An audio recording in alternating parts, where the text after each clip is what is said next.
Lions, elephants, and bears, oh my! 3 of the most beautiful yet intimidating members of the animal kingdom. But what intimidates these creatures, if anything? You might be surprised. Let's take a look. How about we start with the universally recognized king of the jungle, the lion. We'll get to the elephants in a moment, but there's actually one in the room. You know, the one that claims that a certain jungle cat is afraid of the most vital substance known to man? A small hint, it covers 70% of Earth's surface. So, is it true? Is the ferocious lion afraid of water? It's actually a myth. Lions enjoy taking a dip in the water because it allows them to cool off. This makes sense if you think about the climates the creatures have to face. Temperatures in a savanna climate range from 68 to 86 degrees Fahrenheit. You know all of us humans hit the beach whenever the weather is like that. So why should we expect anything different from the lion? Especially given that the creatures typically carry around between 280 and 420 pounds of weight, as well as a thick coat of fur. The ironic thing about this whole lions are afraid of water myth is that they're actually fantastic swimmers. The same goes for all of your other favorite large cats from these warm weather climates, such as tigers, leopards, jaguars, and ocelots. It's actually large cats from cold climates that do their best to avoid water. This applies to such felines as bobcats, lynxes, and snow leopards. The latter lives in places like the cold alpine tundra biome. That's a rocky mountainous area. Temperatures there, on average, get as low as 33 degrees Fahrenheit. Again, it makes perfect sense that these big, cold weather cats despise water. Getting their fur coats wet would dampen their chances of staying warm. Pun intended. I don't think you have to look too far to piece together where this lions are afraid of water myth comes from. In fact, there's a good chance for some of you watching this video that the reason is near your computer screen right now, jumping around and causing mischief. That's right, we may have jumped ourselves to a conclusion that certain behavioral aspects of our own pet cats would match that of a lion. House cats, though related to all the previously mentioned big cats, are not actually directly descended from them. They instead have developed over millions of years from a single wild ancestor that still exists in the wild today, the Near Eastern wildcat. As water is not plentiful in the Middle East, these cats were not exposed to it to any great degree. Like their descendants, they only appreciate it as a food source. As you likely see with your pet, they hardly bathe, swim, or interact with water in general. Lucky for them, they don't even need to. These domestic felines use their tongues to clean themselves. They can do this because their tongues have tiny hook-shaped papillae. They assist cats in grooming out knots and keeping the coat clean, sweet-smelling, and in overall immaculate shape. Cats, in general, are individualistic creatures. And you may be screaming at your screen right now, proclaiming that your cat, in fact, loves water. And this is definitely possible. Some cats even like to play with water. For example, drips from the tap or bubbles in the bath. There are specific breeds of house cats that are known to enjoy the aqua life more than others. The Turkish Van, for example, which is also appropriately known as the swimming cat. It's believed that the breed developed an affinity for water by swimming in Lake Van to cool down. This lake is in the area the animals evolved from. Moving on to a problem a cat definitely doesn't have to deal with. Have you ever heard of musophobia, also known as suriphobia? Both words are valid names for a fear of mice and rats. There is a common belief that one particular animal that has this fear is the beautiful elephant. That's right, the same animal that, depending on the species, stands at the height of roughly 10 feet and weighs about 9,000 pounds. It's supposedly afraid of a creature that is a mere 4 inches in length and weighs less than 1 pound. But why did this belief appear? Well, the reasoning for this rumor is based on the possibility that elephants are paranoid about mice climbing inside their trunks. If a mouse succeeded in doing this, there would be a potential that it could cause irritation and blockage within the trunk. Now, I'm not trying to be the guy who spoils parties, but it looks like this belief is also a myth. Researchers claim that there's no concrete evidence that suggests elephants are afraid of mice. The most they'll concede is that the giant animal may sometimes take fright by the sudden appearance of the tiny rodent, which is the exact same for ourselves. Experts also claim that even if a mouse did get inside an elephant's trunk, the latter could effortlessly blow it back out with a puff of air. There's also some evidence that, in most cases, the animal remains unbothered by rodents and even allows mice to climb on their heads and trunks. Researchers are sure that as long as an elephant is healthy, there's no other animal that it fears simply because of its size. So, lions aren't afraid of water, elephants don't seem to be afraid of mice. Then, are any of these animal fear rumors real? We're probably going to be left just as disappointed by asking if a bear has any legit fear, right? Well, ladies and gentlemen, please give a round of applause for none other than people's best friend. That's right, bears do feel quite uncomfortable whenever they are around dogs. And all this despite a very distant genetic link to them. When the two creatures encounter each other, the dog has the ability to chase, intimidate, corner, or antagonize the bear. As for the powerful animal, it will instead try to avoid any run-ins with the dog. There's even a type of Finnish dog breed known as the Karelian bear dog. This dog species is specifically used for standing up to large animals, such as bears. This dog has a great sense of direction, body flexibility and control, courage, sense of smell, and persistence. So, does this mean you can walk with your dog through an area known to have bears and feel absolutely calm and confident because of the presence of your loyal companion? Not really. Despite the fact that bears may be nervous around dogs, we can't forget their size and power. The American black bear can reach a height of nearly 7 feet and weigh up to 660 pounds. If a mother bear has nowhere to run or feels that her cubs might be in danger, it's extremely possible that she will lash out, which can only mean big trouble for you or your dog. So, nobody should ever test this theory. Instead, if you're ever planning to visit an unknown area with your dog, you should first plan ahead and familiarize yourself with the wildlife you may encounter there. Because you never know what a bear will do when it notices you and your pooch, especially given their mild case of cynophobia, which is the name given to a fear of dogs. At least we were able to find one genuine fear of another animal out of these 3 tough members of the animal kingdom. Weird that a dog, something that gives so many of us such joy and comfort in our own homes, is still the creature that's brave enough to take on a bear if need be. Well, not all heroes wear capes. Some just wear fur and a dog collar. Why don't we take a look at what frightens these great companions of ours?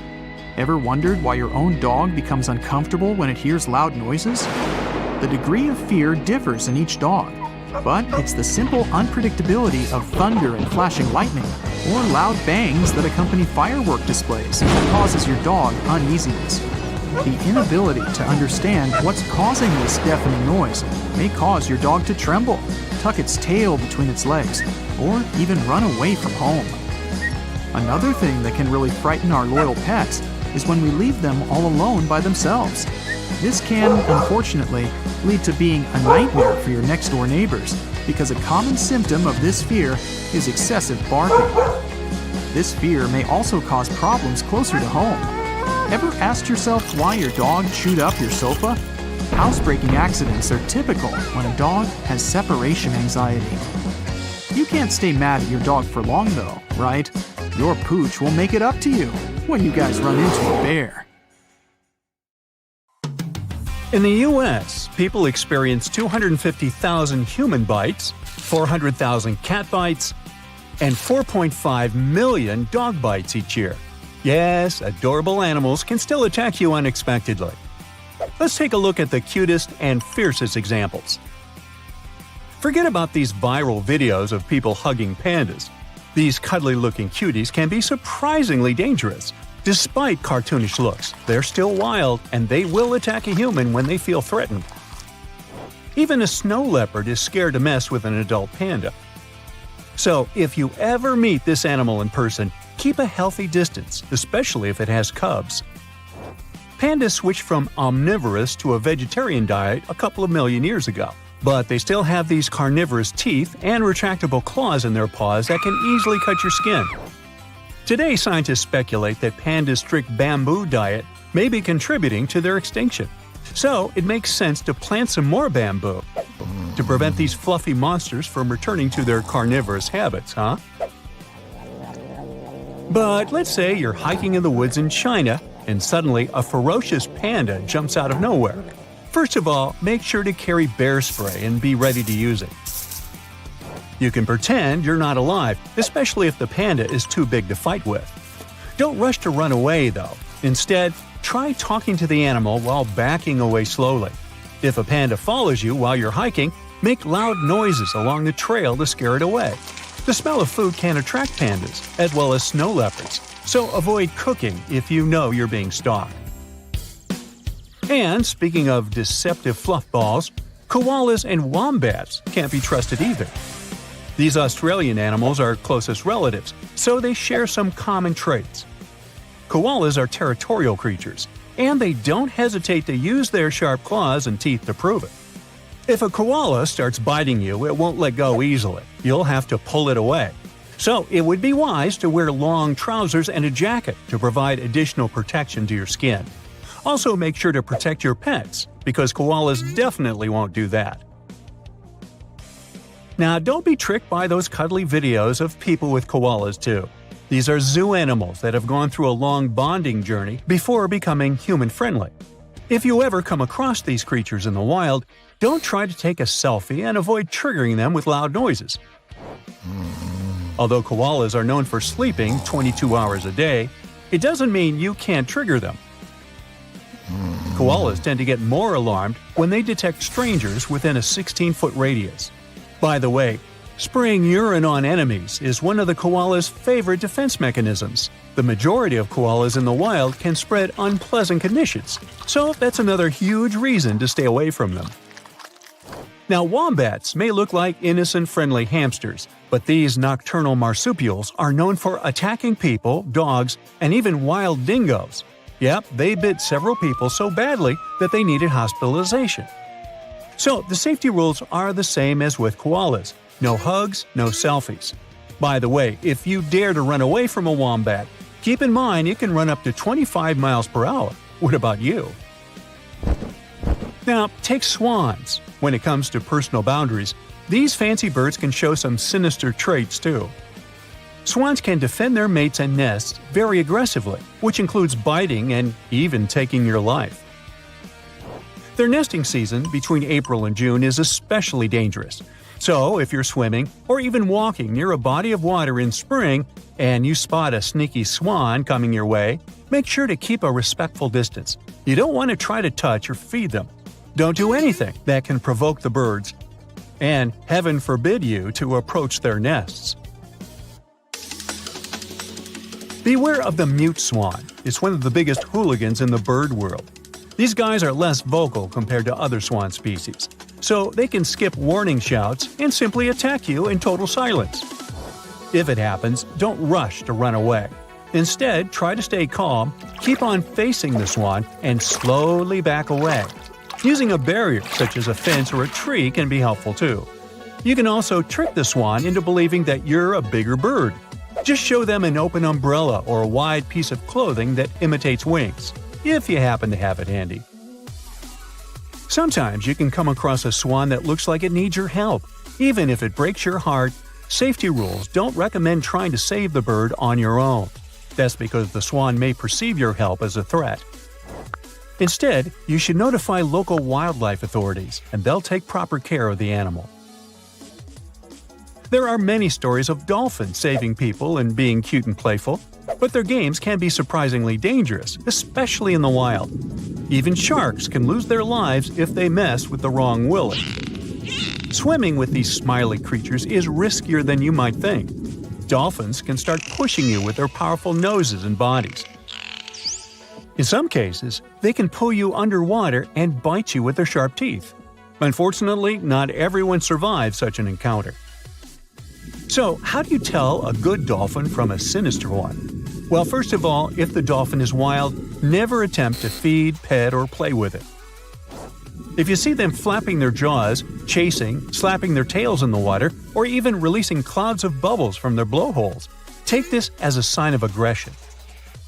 If you ever find yourself kayaking or swimming in the water with an aggressive dolphin, leave the area as soon as possible.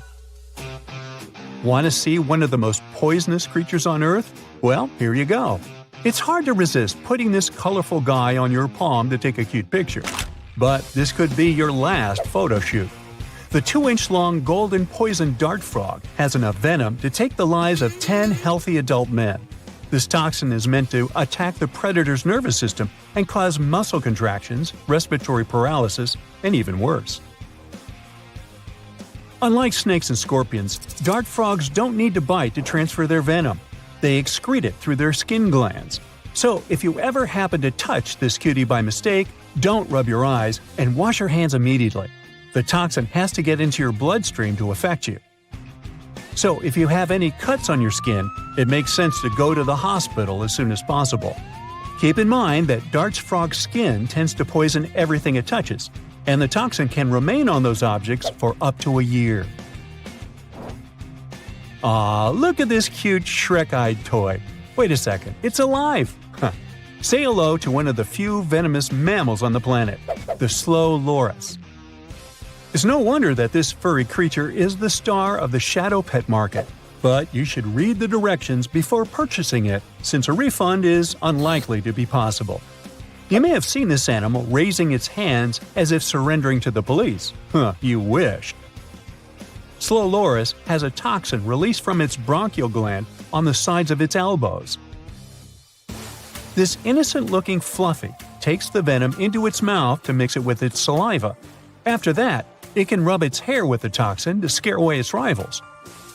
Or give you a fierce venomous bite that you'll never forget. This toxin causes anaphylactic shock, so it's dangerous to human life. Do you still want to bring this cutie home?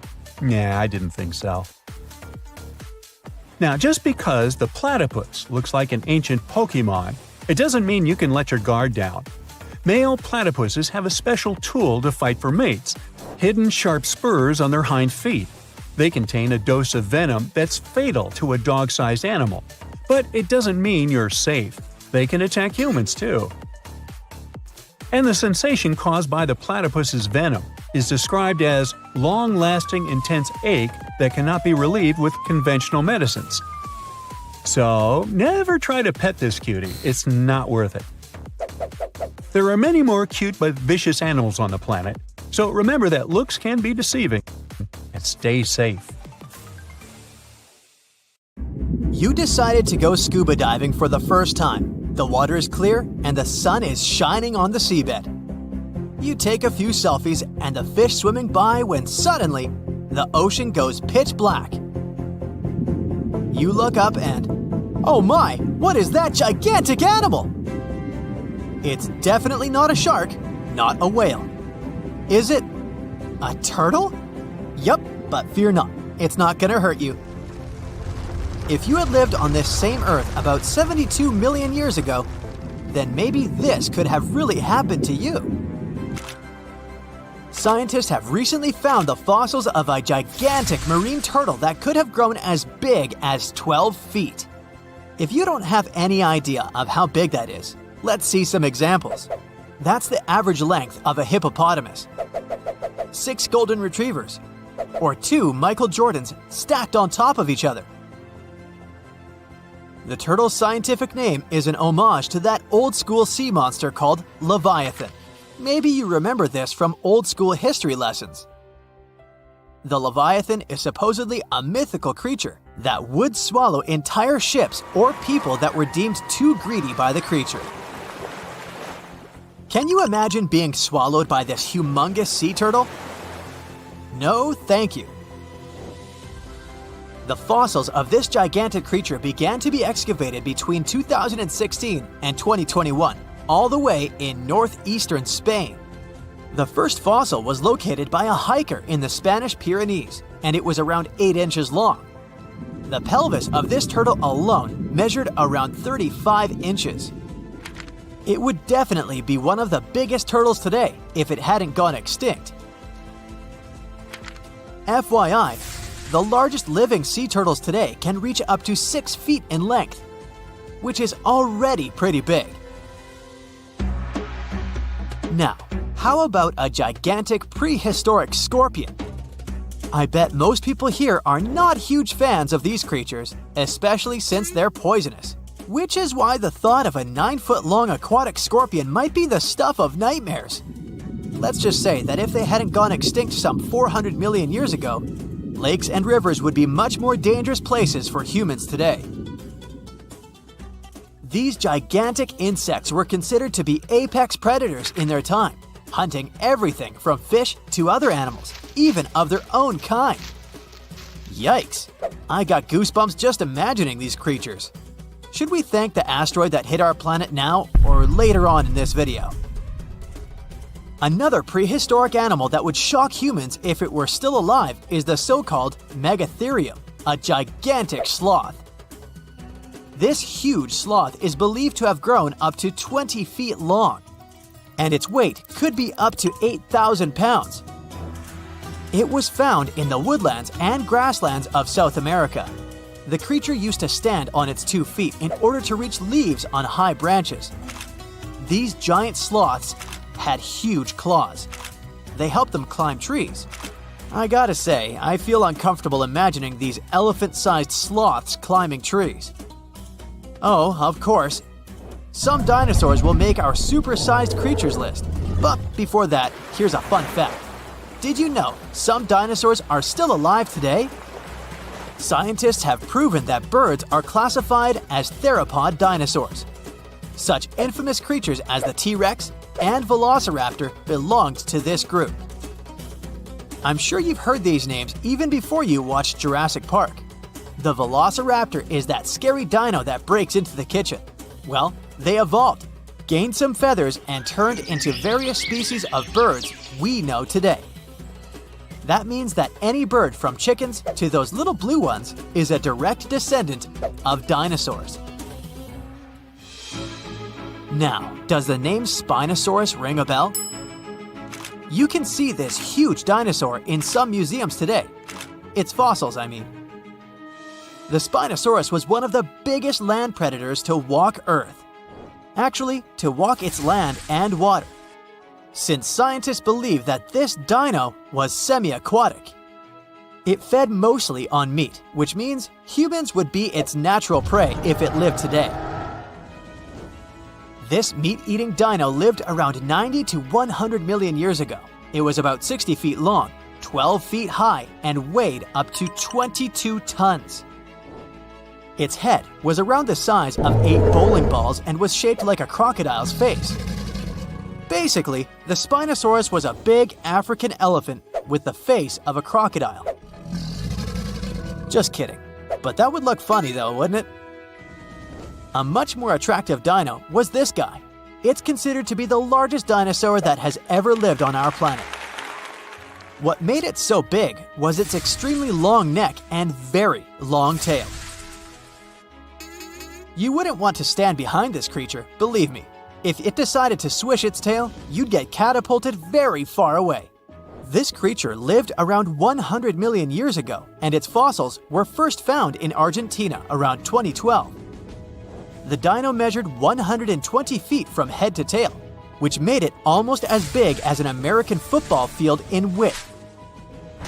And have I mentioned it weighed almost as much as a space shuttle? A staggering 75 tons. If it had been a carnivore, it would have probably been the greatest predator. But this big guy was a peaceful herbivore that had such a long neck that it could eat leaves from high trees. Cute, right? We must also talk about the Shastasaurus. As the name suggests, this animal is popularly known as the Mount Shasta lizard.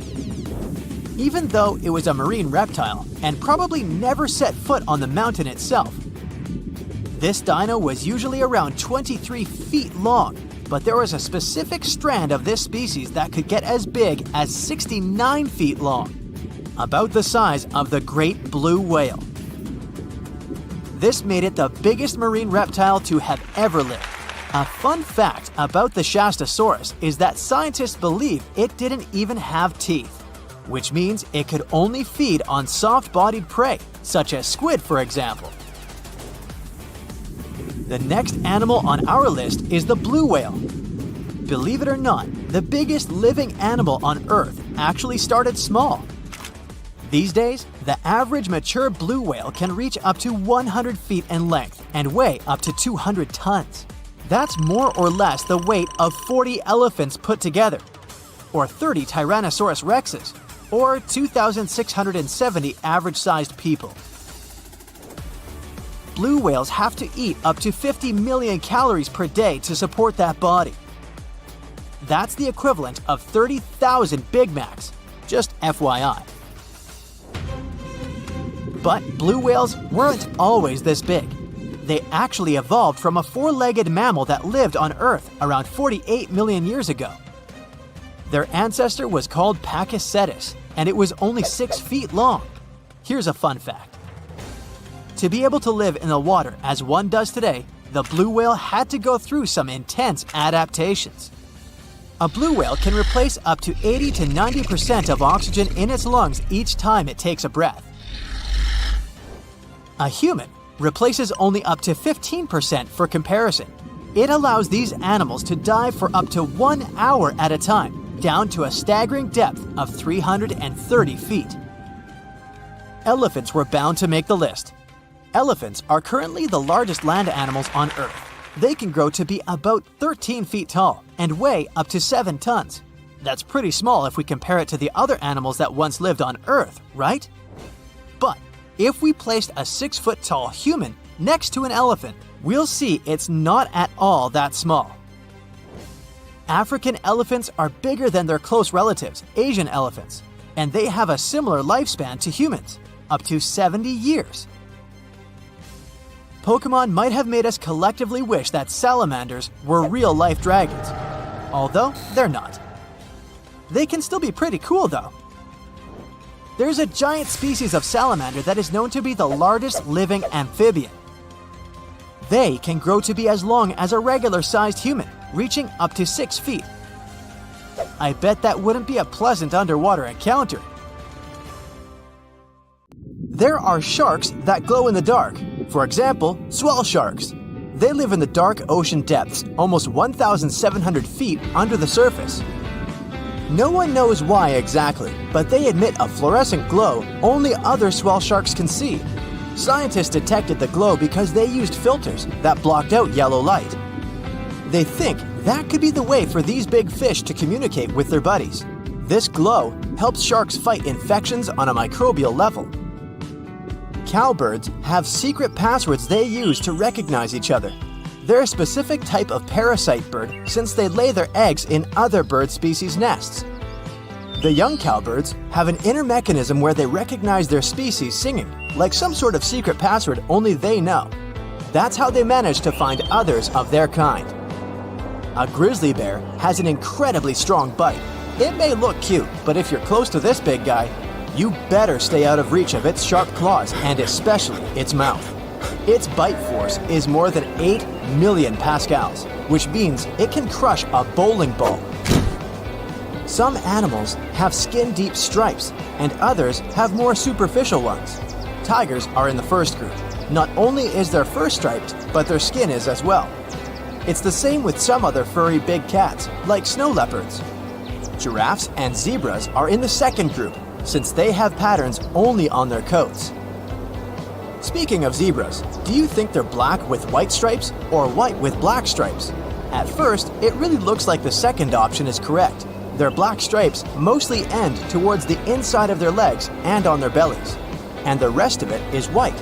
But that's not true. Surprisingly, they're black with white stripes. All of their fur, both white and black, grows from follicles that have something called melanocyte cells. All animals have these cells. They produce a pigment called melanin, and it gives color to their hair and skin. When it comes to zebras, chemical messengers tell which melanocytes send pigment to which area of fur. That's why zebras have a black and white pattern. But white is not actually its own pigment. It's an absence of melanin. So, black is their default color. koalas have fingerprints that are so close to ours that they could even taint crime scenes. It doesn't seem like they have a lot in common with humans, but take a closer look at their hands. They have distinctive loops and arches. So if any koalas want to do something illegal, it would be a good idea for them to wear gloves. Ghost crabs growl when they're around creatures they don't like or find threatening. They do it using teeth in their stomachs. First, they'll let you know they'll defend themselves if you try anything by showing you their claws. If that doesn't work, they'll go for fearsome growling noises like dogs. But the noise is coming from rubbing their 3 elongated hard teeth inside their stomach. Ghost crabs produce the same noise when they're grinding up food. Speaking of teeth, did you know narwhal tusks are actually some sort of an inside-out tooth? Unlike the majority of other whales, narwhals are the ones that come with a large tusk, or tooth that grows from the inside of their jaw. It has up to 10 million nerve endings, and they're unprotected, which means its tusk is very sensitive to any type of contact. It's almost like a piece of skin, because tusks usually don't have many nerve endings. Up to 95% of humans are right-handed, and it's the same with bottlenose dolphins. There are even more right-handed ones among them than among humans. During one study, scientists found that bottlenose dolphins turn to their left side over 99% of the time, which means they're right-handed. They place their right side and right eye closer to the ocean floor as they go for prey, such as squids, shrimps, or smaller fish. More cool facts from the ocean. Did you know humpback whales use bubbles when they go after their prey? You might think they don't need any special method considering how large they are. But when they're lurking for prey in the open waters, these whales team up and use something called a bubble net technique. While swimming in an upward spiral, they blow bubbles underwater. These bubbles make it difficult for fish to escape. The oldest evidence we have of domesticated cats dates up to 12,000 years ago. Researchers discovered this almost 20 years ago when they were digging through an ancient village in Cyprus. They found cat bones right next to human ones, which suggested they were close even when their lives came to an end. Humans were hunters, so they domesticated dogs first, somewhere up to 29,000 years ago. Dogs helped them catch other animals, but they didn't think they needed cats until they started to settle down and store surplus crops. Mice became frequent guests in grain stores, so cats came in handy in those times. Puffins are quite innovative when they want to scratch their bodies. They can surely be proud of their stunning beaks, but they obviously think it's not enough for scratching. Researchers noticed they tend to spontaneously take a small wooden stick to scratch an itchy spot. There's a special type of ant that only lives in a small part of Manhattan. The Broadway medians at the 63rd and 76th Street is the area these crawling critters decided was the best spot for them.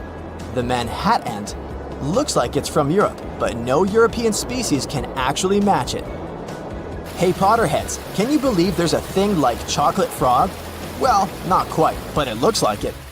New Guinea and Australia weren't always separated. They spent millions of years together until about 12,000 years ago, rising sea levels divided them. Since they were together for so long, some animals and plants still inhabit both areas, including green tree frogs. These frogs have spread really far and wide, and some of them, who live in hot, swampy regions surrounded by plenty of crocodiles, actually look like they're made of chocolate. We all know flamingos for their specific color, but they're not actually pink. They're born gray, and that's how they would stay if it weren't for their diet of blue-green algae and shrimp. These foods have a specific natural dye, which is why flamingo feathers turn pink over time. These little Tasmanian devils grow up and leave their moms. They socialize together, forming bonds that last for the rest of their lives. Not only them, cows also have stronger social ties than we think. They like to socialize, and they make long-lasting friendships.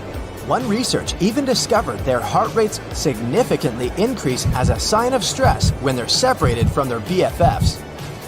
Imagine you could simply freeze yourself solid during the cold winter days instead of listening to your teeth chatter and trying to tighten your jacket. That's what frogs can do.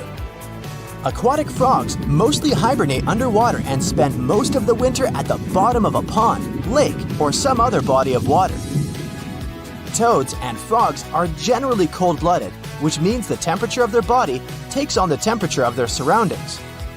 So, frogs can freeze during the winter because of a high concentration of sugar or glucose in their vital organs. Once they unfreeze, they continue as if nothing happened. Octopuses have 3 hearts and blue blood.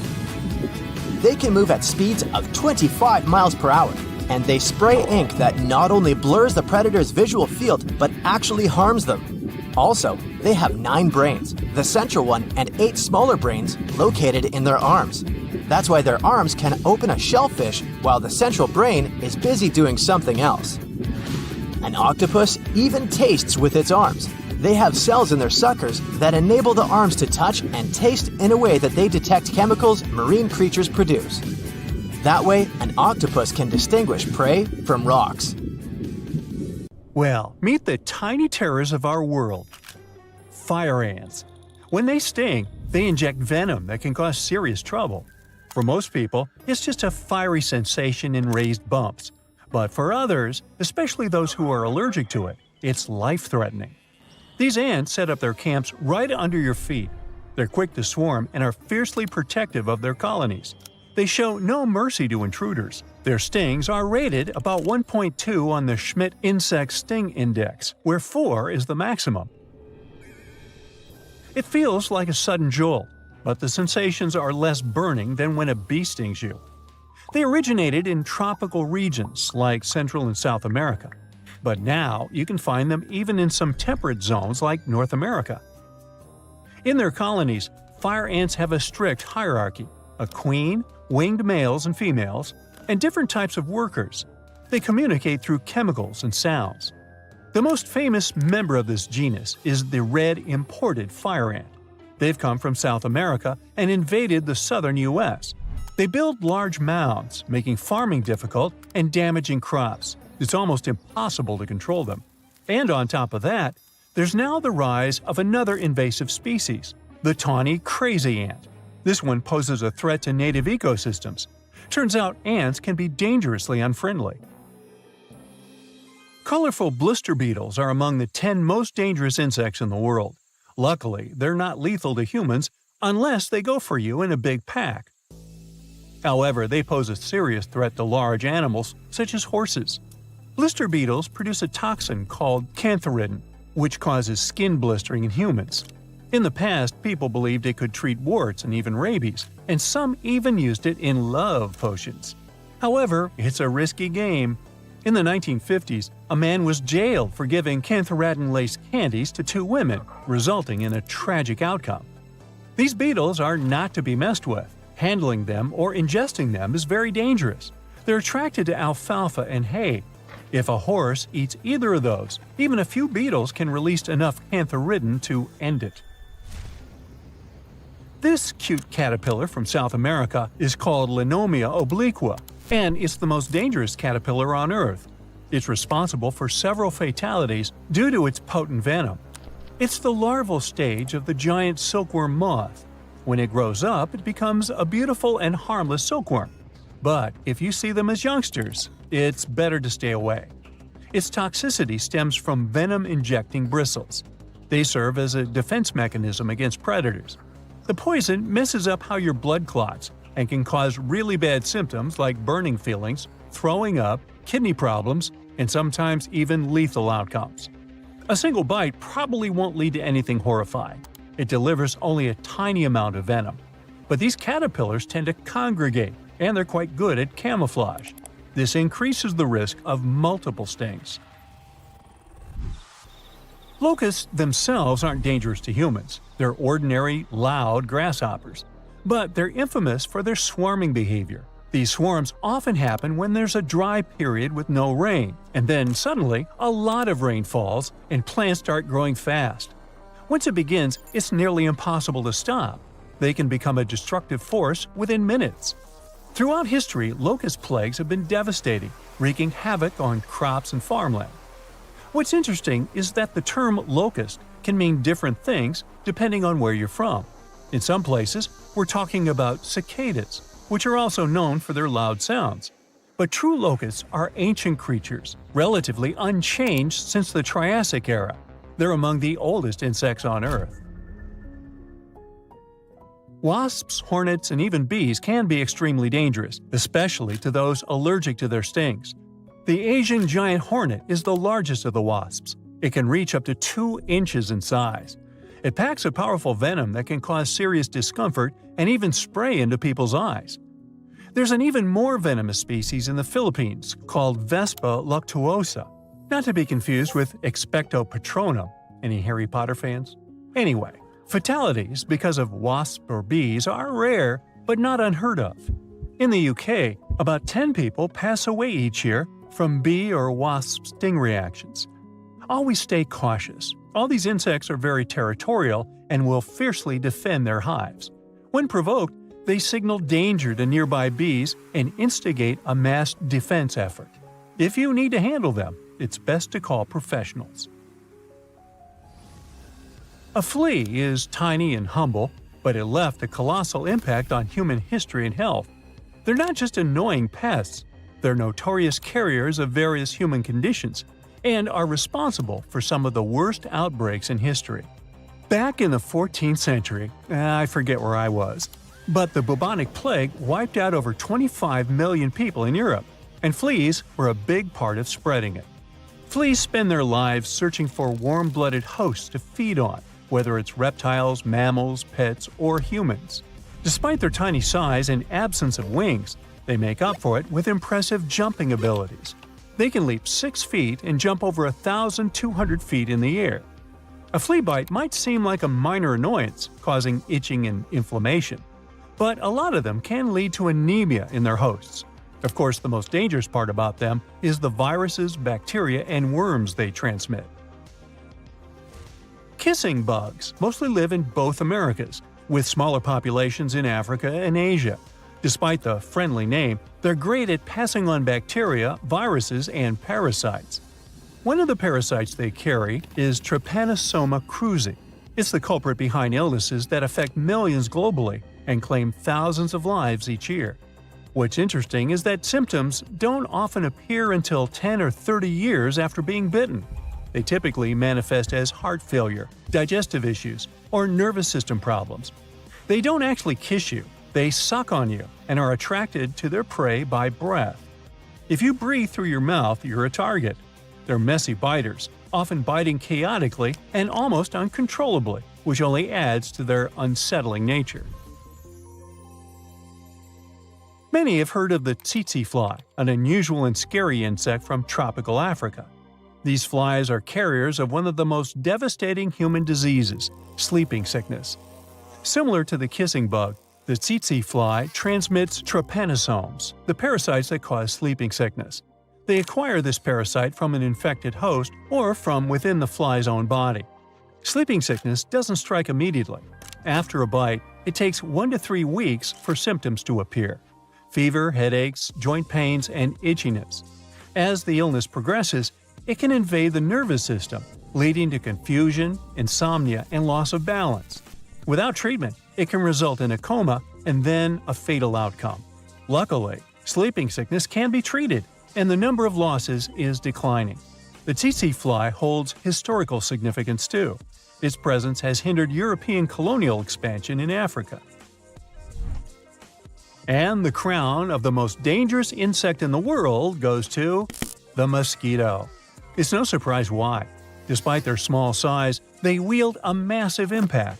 They're not only responsible for more human losses annually than any other animal, but they've also left an indelible mark on history. These little insects influenced the rise and fall of entire civilizations. For example, malaria significantly weakened ancient civilizations, such as in Rome and Greece. What's interesting is that it's not just the mosquitoes themselves that are dangerous, but the parasites. Bacteria and viruses carry and transmit through their bites. These tiny horrors spread a buffet of diseases. Despite malaria, there's also yellow fever, which, just like with the tsetse fly, hindered European colonization efforts in tropical regions. The scariest one of them is the Anopheles mosquito. is the apex predator of the insect world. It's responsible for more fatal outcomes and illnesses than any other insect. So, how do we combat these tiny yet mighty foes? With prevention. We need to eliminate standing water in our surroundings and practice mosquito control measures. We must always stay one step ahead to protect ourselves and our communities from dangerous insects.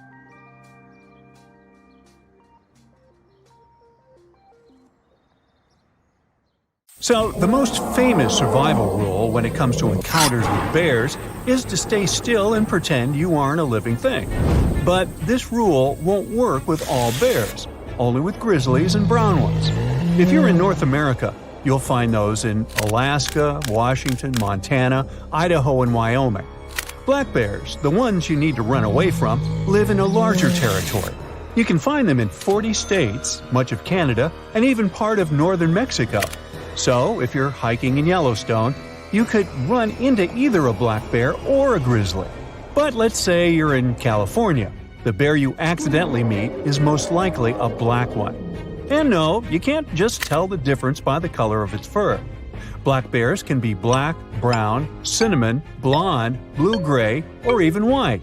It's getting complicated, isn't it? If you notice a hump at the shoulders of your unexpected date, it's a grizzly. Black bears don't have those.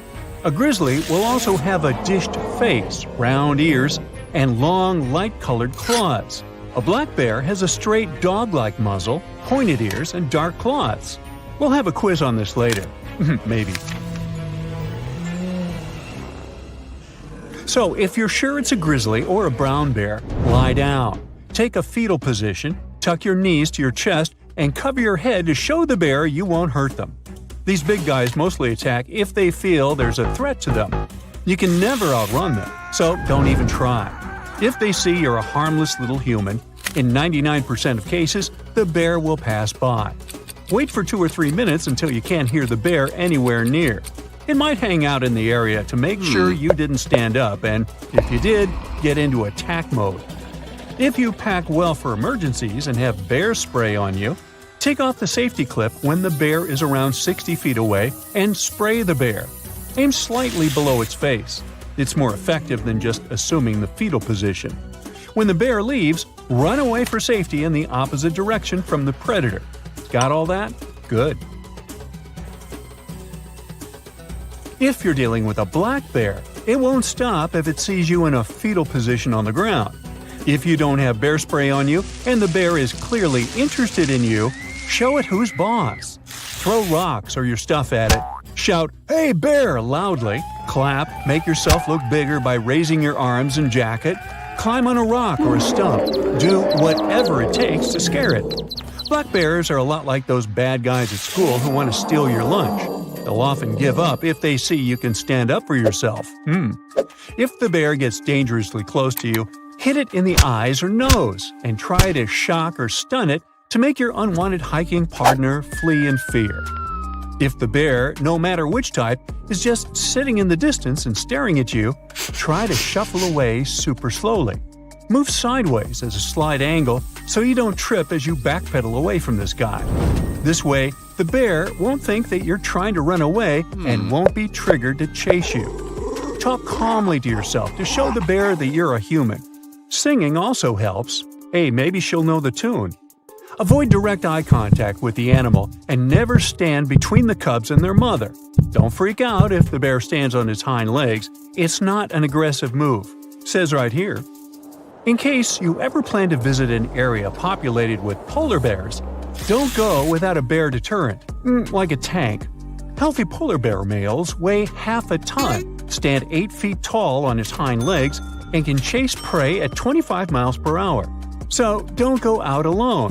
Hike with others and talk while you hike to indicate you're a group of humans. Remember, not all polar bears are mean predators who want to have you for lunch. Some of them are just going somewhere. If you spot one with your head down, stalking in, not trying to go somewhere but definitely trying to focus on people, that's when you should be alarmed. Move away from the bear slowly. Don't run. Only if the bear gets close to you, use your deterrents. Some people claim that ammonia is a great bear repellent. Bears really don't like it, so if you soak some rags in it and throw them in your garbage, the brown guests shouldn't bother you. And if you meet a bear in the wild and it's not that into you, ammonia could help you repel it. But it also destroys the nasal passages, leaving the animal without its sense of smell, which means it won't be able to sniff out food. It can also annoy a bear who wasn't planning to charge after you and provoke it to do so. Anything that smells interesting to bears, like food and stinky garbage, will make them notice you and come to check your camp out. So cook away from the camp and don't litter. If you put bear spray on your tent, you might attract unwanted fluffy guests. The pepper products in it smell like food, so that could be one way to attract bears. If you notice a bear standing along the road, resist the urge to stop and take photos. Move at least 100 yards away and pull over to a safe location.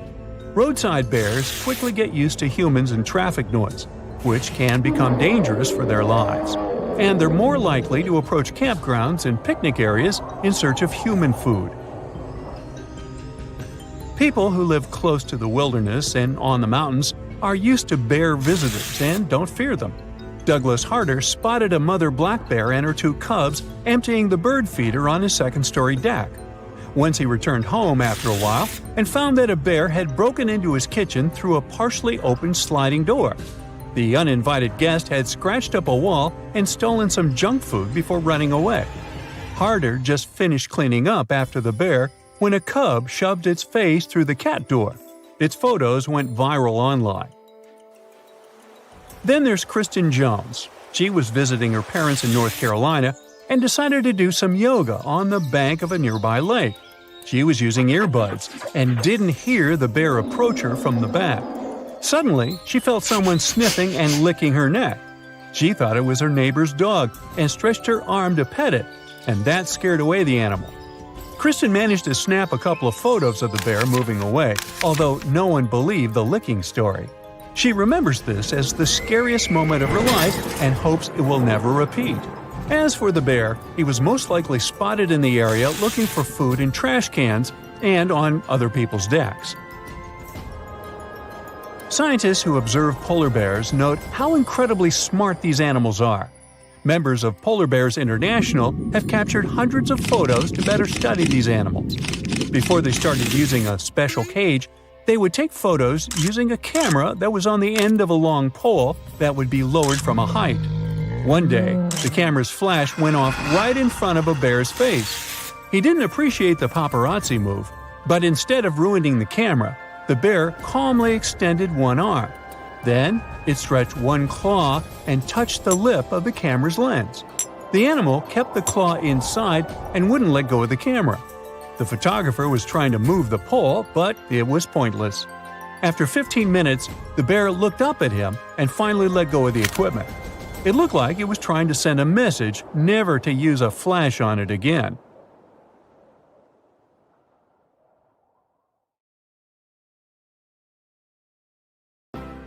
It's just a regular day. As usual, you're taking a shower before starting to get ready for work. Everything is going as planned. Until it isn't. One clumsy move, some water spilled on the floor, and you're flapping your arms in the air, your body nearing the floor with frightening speed. Everything goes black.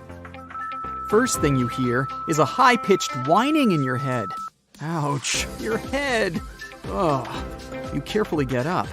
There's no blood, and that's good. An even better thing is that the annoying noise stops abruptly. Holding your head, you leave the bathroom and almost stumble over your cat, Milo. He hisses, and then a clear voice in your head says, "Clumsy loser." Huh? You whip your head around in fear, but you see no one. It's just you and Milo? You've probably hit your head more than you thought. You shrug and make your way to the kitchen. Milo follows you. You hear ceaseless grumbling. Why can he sleep in the bedroom and I'm banned from there? Why haven't I gotten my meal yet? This leather creature's too lazy. Shall I scratch the sofa or leave a mouse on his pillow? The first thought that comes to your mind is, we have mice in the house? The second is more relevant. I'm losing my marbles. Great! Acting on autopilot, you pour some milk into Milo's bowl and fill another one up with some dry food. The cat doesn't seem to be satisfied with how fast you are, if his, "Oh, for goodness sake, move it, man," is anything to go by. Okay, now you'll have to live with the knowledge that your beloved cat Milo actually has the personality of a grumpy old man. Duh. You decide to lock yourself in the bathroom again because you're starting to get overwhelmed. You sit down heavily on the toilet lid and almost jump a foot in the air when you hear someone arguing loudly. After looking around, you find out that, apparently, there are not only mice, but also cockroaches in your house. Just great. At the moment, you're staring at a couple of these insects, which seem to be having a fight. At least, one of them is accusing the other of... Wait, what? Cheating? You've heard enough. You're about to dash out of the bathroom when you hear a bang. In the living room, you find your cat on the floor under a smashed flower pot. The worst thing? He seems to be really hurt. He won't stop whimpering and meowing. Ugh, it hurts! It hurts! My paw! Ouch! Ouch! But the sofa can't remain unscratched today. You grab Milo, shove him into the carrier. Hey, watch out, you leather bag! And head for the clinic. On the way, you have to concentrate hard to block out the noise of countless voices assaulting you. The waiting area at the vet is full. Uh-oh, you're in for a long wait. Half an hour later, your head is ready to explode. You found out that yellow python is suspiciously interested in the hamster a girl in the corner is clutching to her chest. So fat, so pretty. The hamster's worried about his stash of nuts. Where did I hide them? Where? A tiny dog that has come with an elderly lady is anxious about needles. If that sharp thingy comes near me once again, they'll regret it. I'll destroy everyone on my way. Finally, it's your turn. The vet invites you to her office, and you bend to pick up Milo when a desperate-looking young man bursts into the room. My puppy! What's wrong with him? The vet looks at you apologetically, but you're focused on the puppy. It looks weak, but you manage to figure out the words, chocolate, yum. When you tell the vet and the anxious owner that the pooch has eaten some chocolate, which is basically poison for dogs, they give you a funny look and disappear into the doctor's office. Sometime later, the guy exits, holding the dog that looks way better than before. When they leave, the vet turns to you. How did you figure out the dog had eaten chocolate? Uh-oh, here it comes. You decide that honesty is the best strategy and tell the vet that you can understand what animals say. Of course, she doesn't believe you. You have to try hard to persuade her. But with the help of two other dogs, Milo and an elderly squirrel, you manage to make her believe you. When you get back home, your head is spinning and you're pretty hungry. All you can think about is some fried eggs and bacon. Yum. Wait, bacon? But it's... Uh-oh. Apparently, starting today, you're a vegan. Anyway, that's when it starts. You don't know how it happens, but you become famous overnight. The next morning, a loud noise wakes you up, and it doesn't sound like animals talking to you. You look out of the window and see crowds of people gathered around your house. Some of them are reporters, but others are pet owners that have come to ask you for help. Milo is not happy. While grumbling nonstop and calling you names, he bites your leg and retreats under the stairs. And you go out of your house to talk to people and answer the reporters' questions. In the evening, you're exhausted, but also happy. You've saved several animals today. They had serious health and psychological problems their owners couldn't figure out on their own. Lying in bed in the dark, you think of how you can use your ability. That's when your plan takes shape. Soon, you become the most renowned animal care specialist in the world. You listen to animals talking about their problems, talk them out of depression, and help them resolve misunderstandings with their owners. TV shows invite you for interviews. Your YouTube channel is growing every day. People recognize you on the street and ask you to take pictures with them. You travel the world, help endangered species, and give lectures. You open vet clinics all over the globe and invite the best professionals to work there. You never feel lonely. There's always someone to talk to or listen to. At least some birds when you're walking in the park, or some fish when you're having a rare moment of rest on the beach. At the same time, you've come to realize how many animals are begging for help, but no one can hear them. You decide to take up the role of their speaker. It turns out you're now famous not only in the human world, but also in the world of animals. They're grateful, and in return, they start informing you of different natural disasters that are about to happen on the planet. You've heard that animals can predict earthquakes or volcanic eruptions. And if before, people had to try hard to notice some unusual behavior of certain species, now animals just pass you information about what's going to happen and where. With time, you notice that you spend less time among people and more time with animals. Together, you plan campaigns against zoos, circuses, and other places where animals are kept against their will. And then, one day, the unthinkable happens.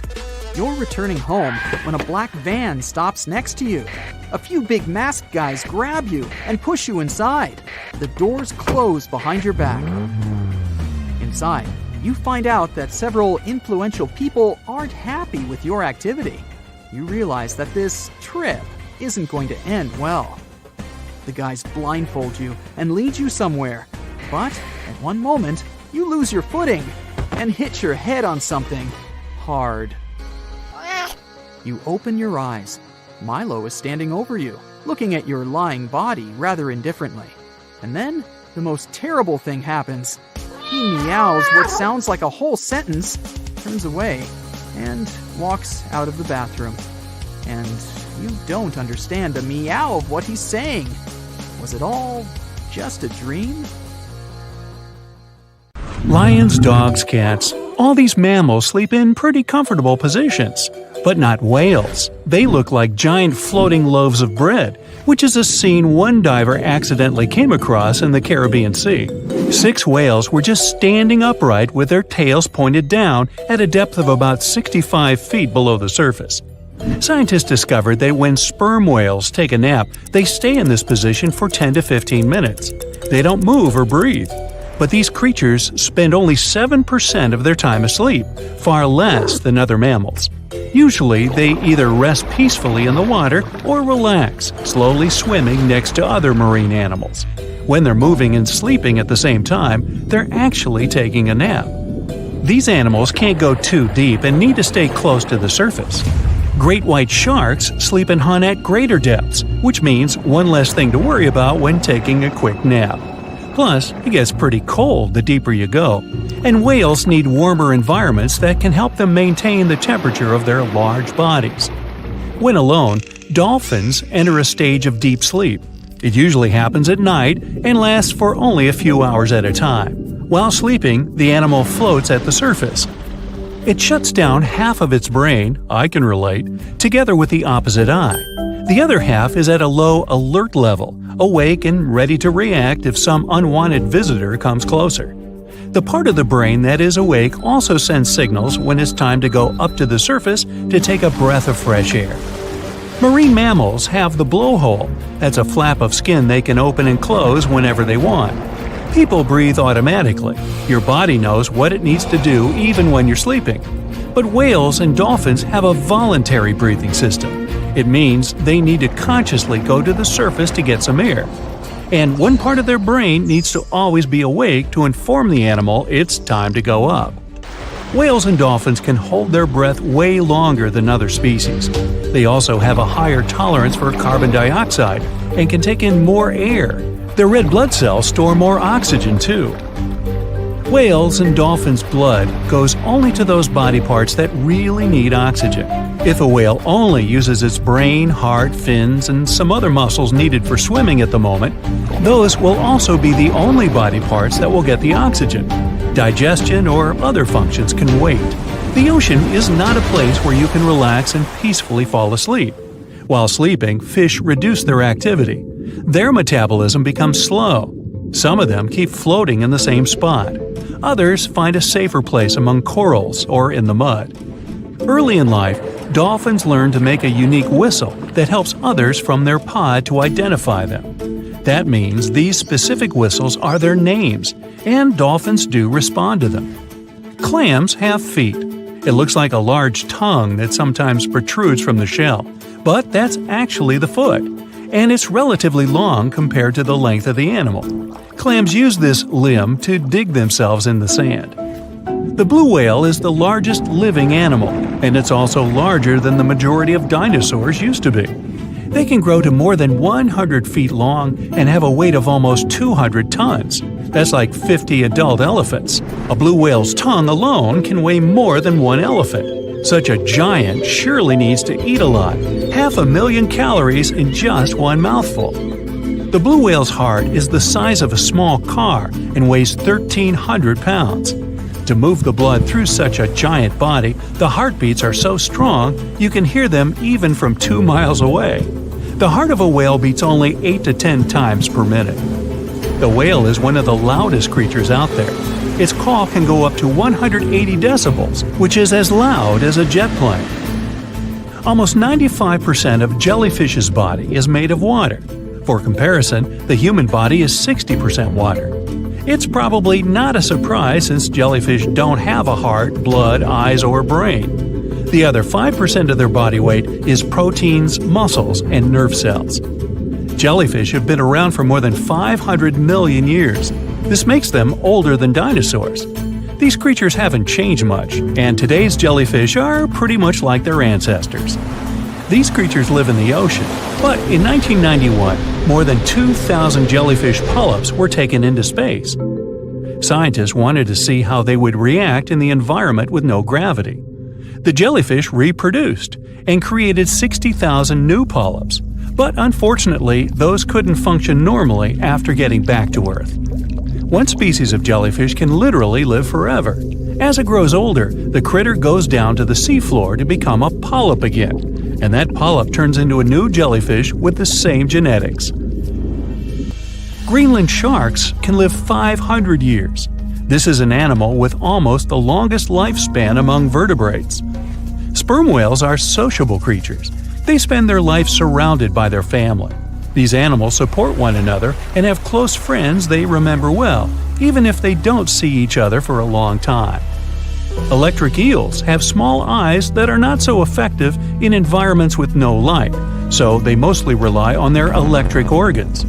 Those consist of 6,000 cells. Eels use them to stow power, similar to batteries. These creatures use electricity like bats use their radars or dolphins their sonar. An eel can also produce enough electricity to power a panel of light bulbs. There's a small tropical archer fish that can learn to recognize human faces. This fish has an interesting ability to spit small jets of water from its mouth. Researchers showed the fish the image of two different faces placed side by side. One was unknown and the other was familiar. The fish was supposed to spit water at the familiar one. The creature took the right guess more than 80% of the time. Every year in the winter, great white sharks that live along the California coastline disappear. It feels as if they take a vacation for 30 to 40 days. The animals go to a point halfway between Hawaii and Mexico. They might do it to get some food, relax, or hang out with their buddies from other areas. The spot is now called the Whale Shark Cafe. Some types of sharks, like makos, whale sharks, or white sharks, breathe in a very specific way. It requires them to swim all the time. They also need to move quickly and with their mouth open. This way, the oxygen can enter and reach their gills. Sea sponges are some of the most primitive animals. They're immobile, don't have a mouth, eyes, bones, brain, heart, lungs, or any other organ whatsoever. And still, they're alive. There's such a thing as a sea unicorn. That's an animal called the narwhal. Its horn is actually a tooth that can grow up to 10 feet long. Manatees, also known as sea cows, are distant relatives of elephants. Their weight can go up to 1,000 pounds. These creatures are vegetarian and need to eat around 10% of their total weight on a daily basis. That's lots of sea salad.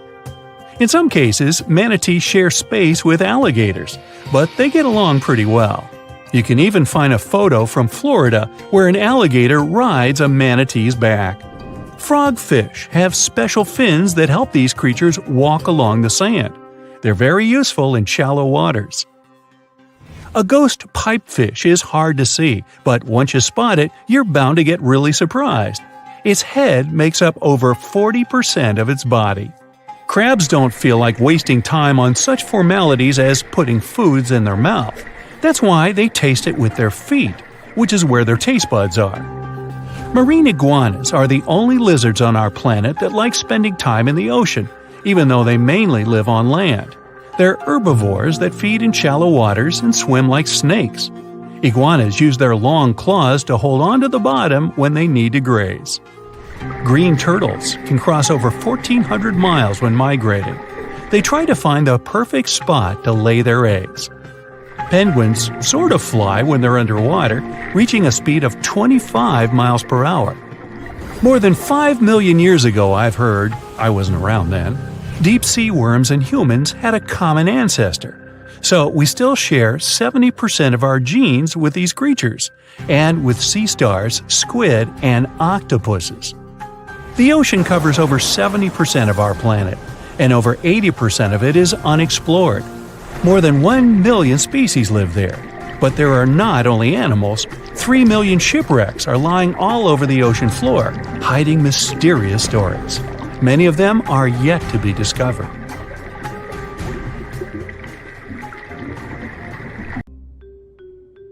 I have news for you. Rats are ticklish. Well, I thought it was news.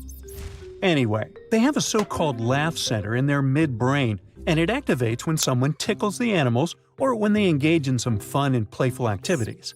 Scientists discovered this in 2016 after tickling the rodents on their bellies and listening to their squeaky giggles. Now, hummingbirds are the only birds we know about that can fly backward. They mostly do it when they want to move away from flowers. And here's an animal that can't go backward, a kangaroo.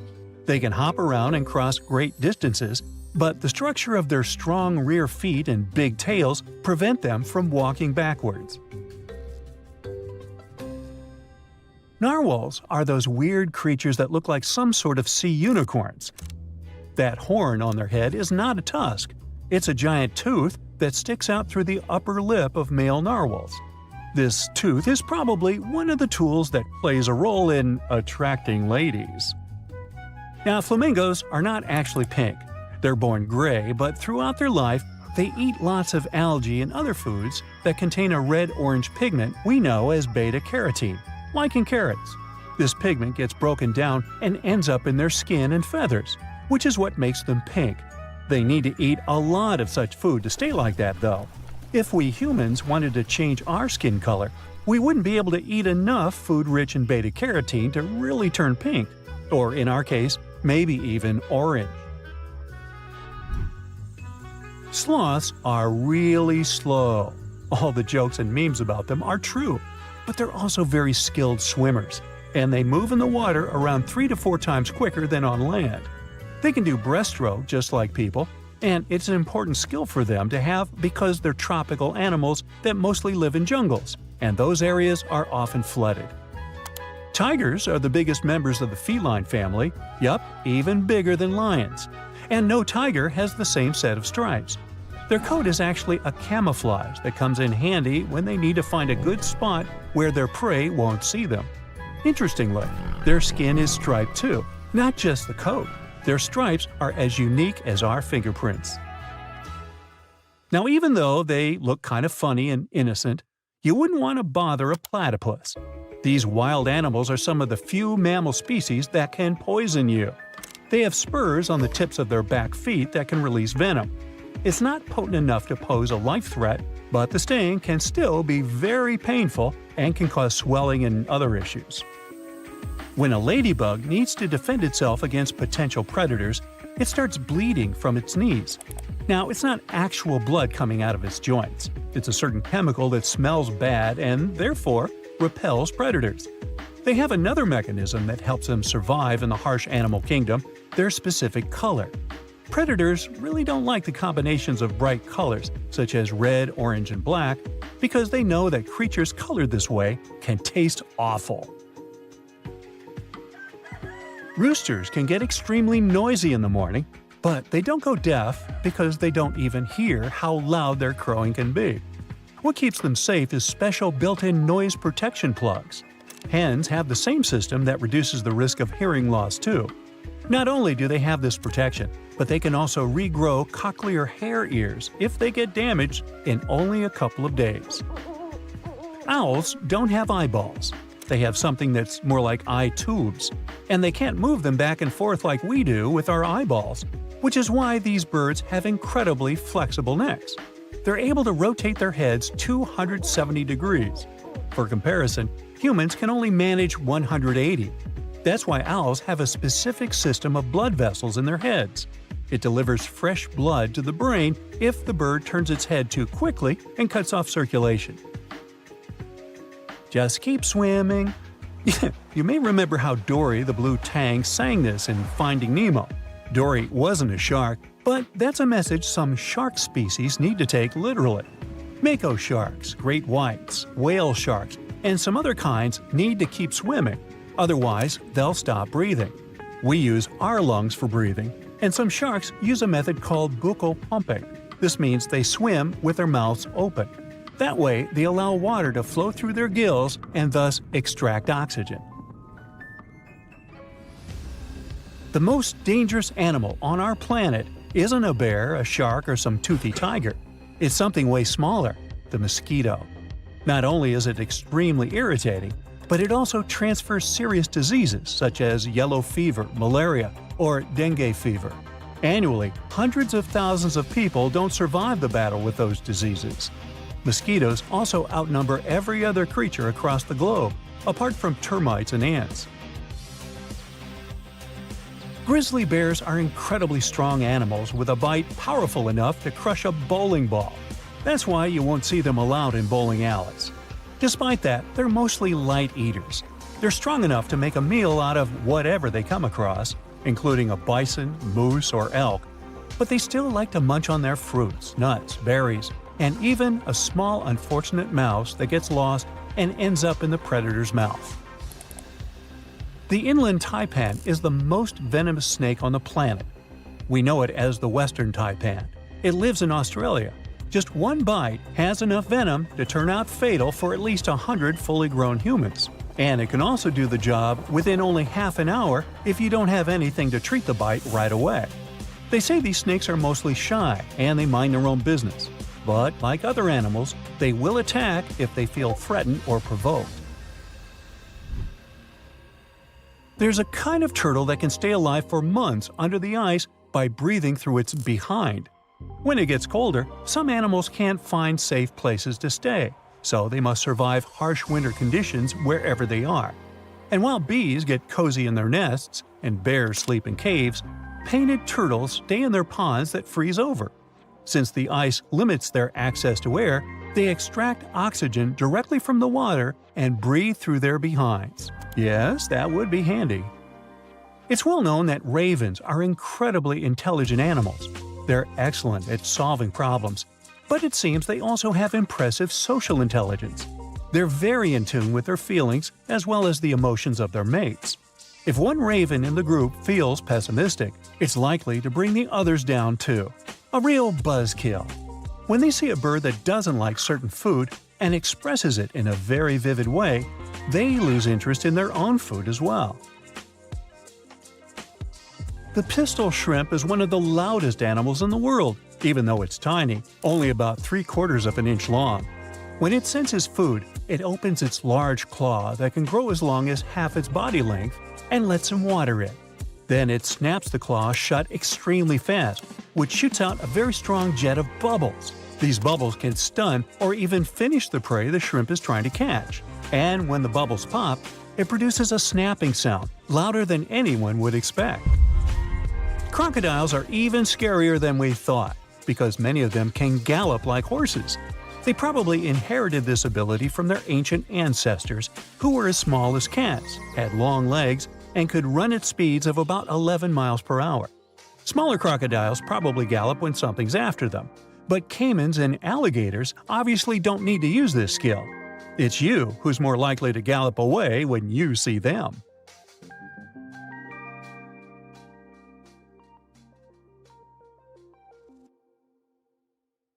So, Megalodon was one of the biggest and most ferocious monsters on our planet. Powerful jaws, razor-sharp teeth, gigantic size. But what do you know about how it sounded? Imagine how loudly it growled, permeating the underwater world with sound vibrations. This sound resembled nothing. Megalodon didn't have a voice. It was a shark, and sharks don't have sound-producing organs. It was a quiet danger. But despite its muteness, yes, that is a word, you could have still heard it. Come with me. Now you're underwater, clenching your fist, raising your hand, and quickly bringing it down. Now imagine that you have a big submarine instead of a fist and hear the water flowing around the smooth surface of the hull. That's what a megalodon sounded like. When this monster was swimming out to the surface and opening its jaws, it sounded like a waterfall. The giant shark swam at high speed. When the water was passing through its mouth and gills, it sounded like a flowing river, a fast, powerful river. Megalodon had no voice, only the scary sound of flowing water. Other ancient fish could make sounds, but you would hardly hear them. Whales, dolphins, and their distant ancestors are not counted because they're mammals. Fish communicated at frequencies elusive to human ears. They still have this ability, but in most, the ocean was and is a pretty quiet place. So let's get out on ancient lands and check what was going on with the sounds there. Thanks to modern technologies, scientists can analyze the sounds of many ancient animals. Using CT scans, they found that some dinosaurs had complex systems of small open pockets in their skulls. They used these winding cranial mazes to reproduce a wide range of sounds and regulate body temperature, and people have managed to hear them. An ancient bird that lived 79 to 140 million years ago, Vegasus, sounded similar to some farm birds like duck and geese. But the ancient creature probably screamed in a scarier way. Scientists found this out thanks to the Syrinx fossil they discovered in 2016 in Antarctica. It's the oldest known vocal organ in the world. It helped Vegasus make a double humming sound coming from the left and right sides of the Syrinx. Imagine a duck and goose screaming. Increase the volume several times. Perhaps that's what its distant ancestors sound like.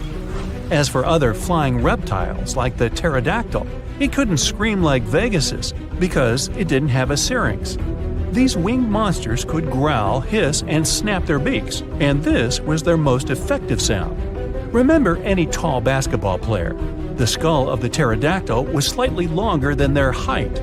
Just imagine what a noise the dinosaur created when it was snapping its powerful beak. The clicking sound could deafen and frighten other ancient creatures nearby. Now, you probably know what a Tyrannosaurus sounds like, thanks to the movies. Among thousands of others, you'll recognize this prolonged roar similar to a chainsaw, vacuum cleaner, and horn. And, honestly, its roar has a lot in common with the natural sounds that this monster could make. Thanks to modern technologies and well-preserved remains, scientists managed to simulate the voice of these ancient animals. Imagine you're uploading data about a T-Rex into a program and preparing to hear an intimidating roar. You press play, and it sounds like a beep. Tyrannosaurus rex's scream was similar to birds, not mammals. But it wasn't just a beep. It used nostrils to scream, not a mouth. The hum came from the chest and resembled a siren with low bass. Maybe it sounded a lot more intimidating than what we saw in the movies. It was louder than all the trumpets of the symphony orchestra, and it did it only with the help of its nose. It's not known for sure whether it could growl through the mouth. You could also hear how long-necked dinosaurs sounded in the movies. Their calls were similar to those of elephants, something between a saxophone and a car horn. But in fact, these tall creatures whispered. Almost all mammals make sounds thanks to the laryngeal nerve. This nerve runs down along the neck, then goes around the blood vessels of the chest and comes back to the larynx. In short, the brain gives a signal and it passes twice the distance along the body before the sound is released from the mouth. And now, remember those long necks of dinosaurs? This was the height of a 5-story building. But the voice signal had to run a distance of 10 floors. It took too long to make this long trip, and this affected the dinosaurs' roar. So, when they wanted to make a sound, they just hissed. And it was probably similar to the sound of a giant viper. But the most detailed sounds scientists have managed to get belongs to the Parasaurolophus. You know this herbivorous dinosaur thanks to the long crest on the back of its head. We saw the dinosaur using it in movies and documentaries to fight opponents and enemies. Some scientists believed it also used the comb to drop fruits and leaves from trees. Others thought the dinosaur used it to improve its sense of smell. But it turned out that in addition to self-defense and fighting, they used the comb to make loud and scary sounds in different keys. Scientists replicated this with fantastic accuracy thanks to the structure of its hard tissues. Almost all living beings with a voice use soft organs to make sounds, and these soft tissues decompose quickly. Parasaurolophus had solid ones. They noticed tubes leading from the nostrils to the crest and back to the nostrils when they found the skull. It was like a crumhorn, a curved musical wind instrument. This proved the dinosaur used the crest on the back of its head to make the sounds louder. The comb allowed it to trumpet, so its relatives could hear it in the forest. They made humming sounds with low and high notes. Mix a saxophone and trumpet with a goose hum, car horns, and low frequencies, then increase the volume several times. That's what Parasaurolophus sounded like. That's also what my 4th grade band sounded like. But I digress. You can listen to different shades and timbres of this dinosaur on the internet. It used noises with different tones to create complex social connections. They could communicate, identify each other, trumpet danger, or conversely, signal their friendly intentions. Alright, we've just heard how some ancient reptiles sounded. But what about ancient insects? They didn't have vocal cords, of course. Instead, they used friction between body parts. Look at modern crickets chirping with their wings. One wing has tiny notches. The second has the shape of a mediator. Take a simple plastic comb and run your fingertip over its teeth. Crickets make their sounds by the same principle. Their wings vibrate and release a series of sound waves into the air. But the clicking of an ancient bush cricket was very different from modern insects since they were much noisier. The sounds of these clicks were like a whistle. With the help of high-frequency waves, they could also communicate secretly as if they were doing it through a closed radio channel. If you heard this, you would hardly be able to fall asleep to it. Now, modern crickets are not so loud, as they began to add more high frequencies to their sounds. Higher pitch waves don't spread as far, reducing the risk that a bat will hear the insects. Just imagine how the jungle of that time sounded. The loud chirping of crickets hurts the ears. Then you hear a brachiosaurus hissing. The clicks of pterodactyls shake the sky like thunderclaps. Then you hear the trumpet sounds of different tones somewhere in the jungle.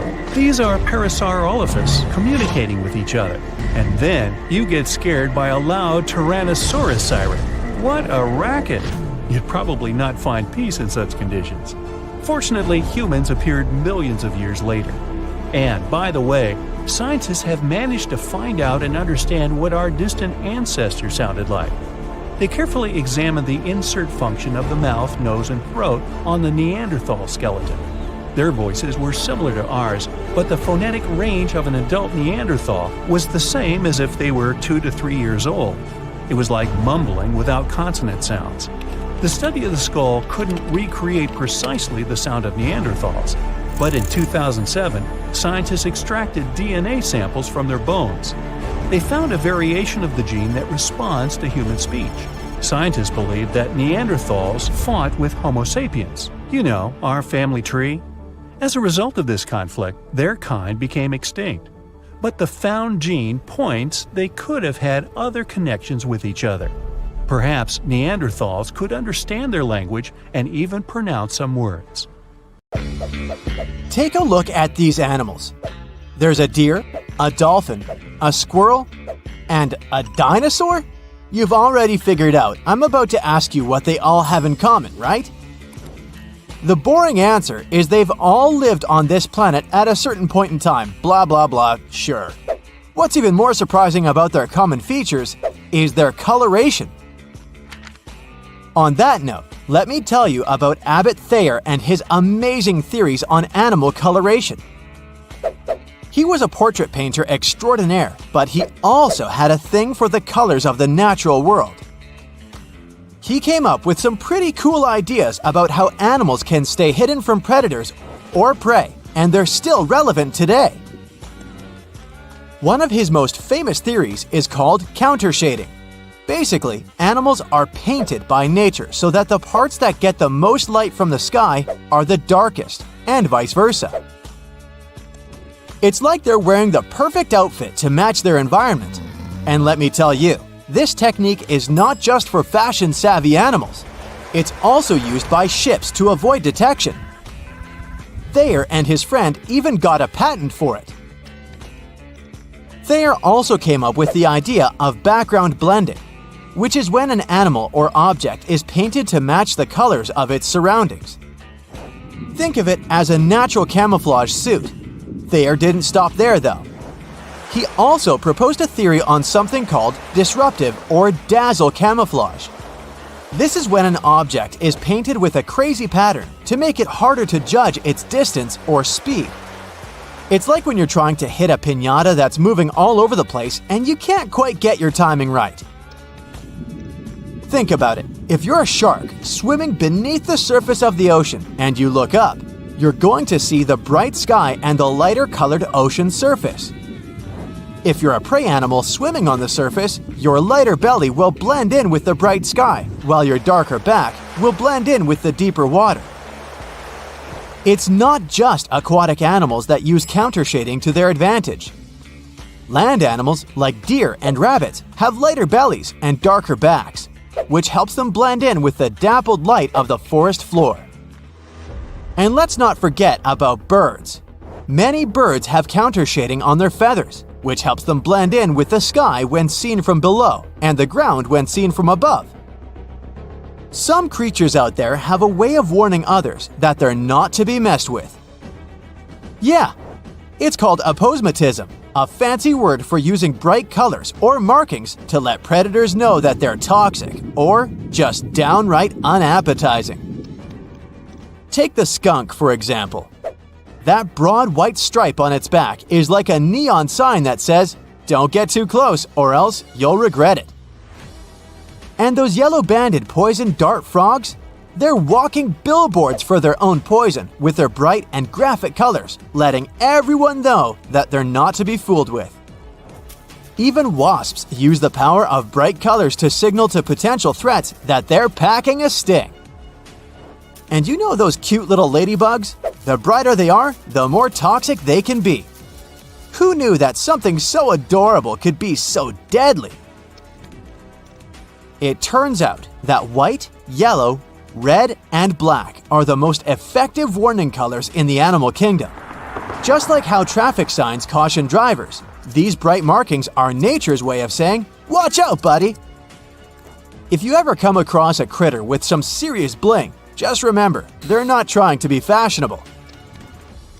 But how come some animals have evolved to use bright colors and others didn't? It's a question that's been baffling scientists for a long time. Thankfully, one theory coming from a team of researchers at the University of Arizona has uncovered some interesting insights into this colorful mystery. It turns out that the function of an animal's vibrant coloring is strongly linked to the activity patterns of its evolutionary ancestors. So species that use their bright colors to attract mates are usually descended from ancestors that were active during the day. Meanwhile, those that use their colors to ward off predators usually had ancestors that were active at night. It seems that animals have evolved to use their colors in the most advantageous way possible. Now, you may be wondering how vivid coloration even came to be in the first place. Well, it seems that early in their evolution, most species started out pretty plain and drab. But over time, bright colors evolved across many different lineages because they helped animals survive and reproduce. But not all bright colors are created equal. The researchers found that vividly colored lizards and birds usually use their coloring as a mating signal to attract partners, while colorful amphibians and snakes often wear their colors as a warning sign for predators.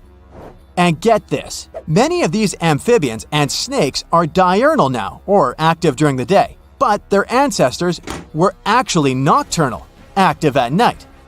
So, there's no clear connection between warning colors and present-day activity patterns. Mother Nature sure is creative when it comes to helping animals adapt and survive in the wild. But there are some creatures out there that could take the award for the weirdest animals any day. Have you ever stopped to think about what it would be like if we could see through all the layers that protect our internal organs? Because that's exactly what has happened with the glass frog. Imagine you're strolling through the lush rainforest of Central and South America, and you come across a tiny little frog perched on a leaf. From above, it looks like your average run-of-the-mill frog, but if you flip it over, you'll see all its organs on display, heart, intestines, and all. You might be wondering why on earth these frogs have evolved to be see-through. It turns out that their super thin translucent skin actually helps them blend in with their surroundings too. When light shines on them from above, their silhouette becomes all jumbled up and difficult for predators to decipher. And let's face it, when you're surrounded by vibrant greenery, a green topcoat is a perfect camouflage. But what about those transparent legs? Well, they help to blur the outlines of the frog's body, making it even tougher for predators to recognize their shape. I, for one, had no idea penguins also came in yellow. One wildlife photographer stumbled upon a sight that left him gobsmacked on a remote island in the southern Atlantic Ocean. He captured some amazing images of a yellow king penguin that had everyone on the beach flapping with excitement. There were 120,000 birds on that beach, and this was the only yellow one there. Scientists are scratching their heads as to how this coloration happened naturally. They think it's a form of leucism, which is basically an animal's inability to produce the proper pigments for its natural coloration. But they're not entirely sure.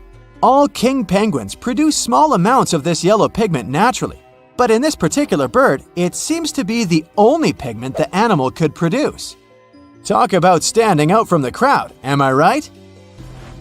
There are some colors, though, you'll rarely find in the animal kingdom. According to some polls, blue is one of, if not the most popular colors amongst people. Most animals, however, have a tough time sporting this shade. Some animals get their pigment from the food they eat, like how flamingos turn pink from eating shrimp, or how goldfish can alter their golden hue based on their diet. But unfortunately, there's no true blue pigments in plants, so animals can't turn blue through their food. Instead, they have to get creative. For instance, some animals make structures that change the wavelength of light to appear blue. The blue morpho butterfly is a great example of this. Its wing scales are shaped in ridges that cause light to blend in such a way that it reflects only the blue color.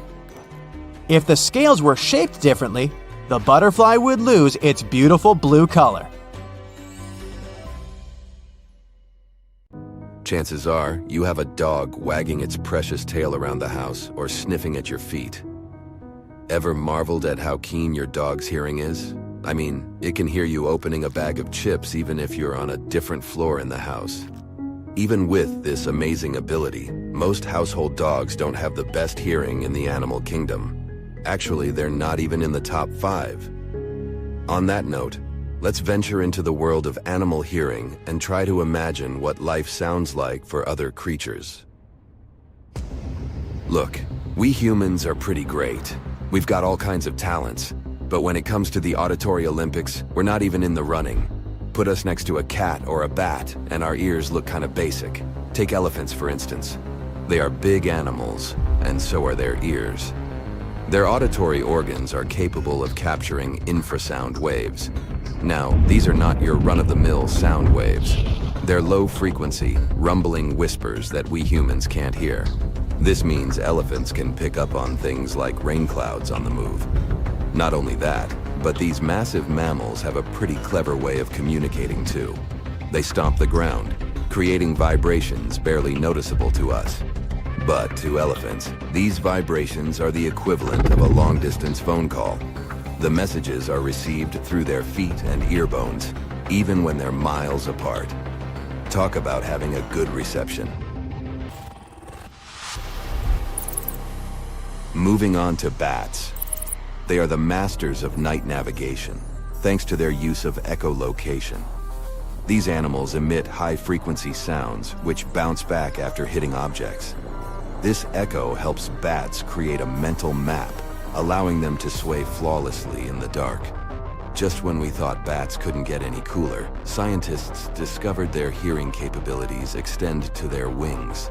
Special hairs called Merkel hairs sense air movements, helping the bats detect upcoming objects. It's not the traditional hearing we're used to, but it's a fantastic adaptation to their environment.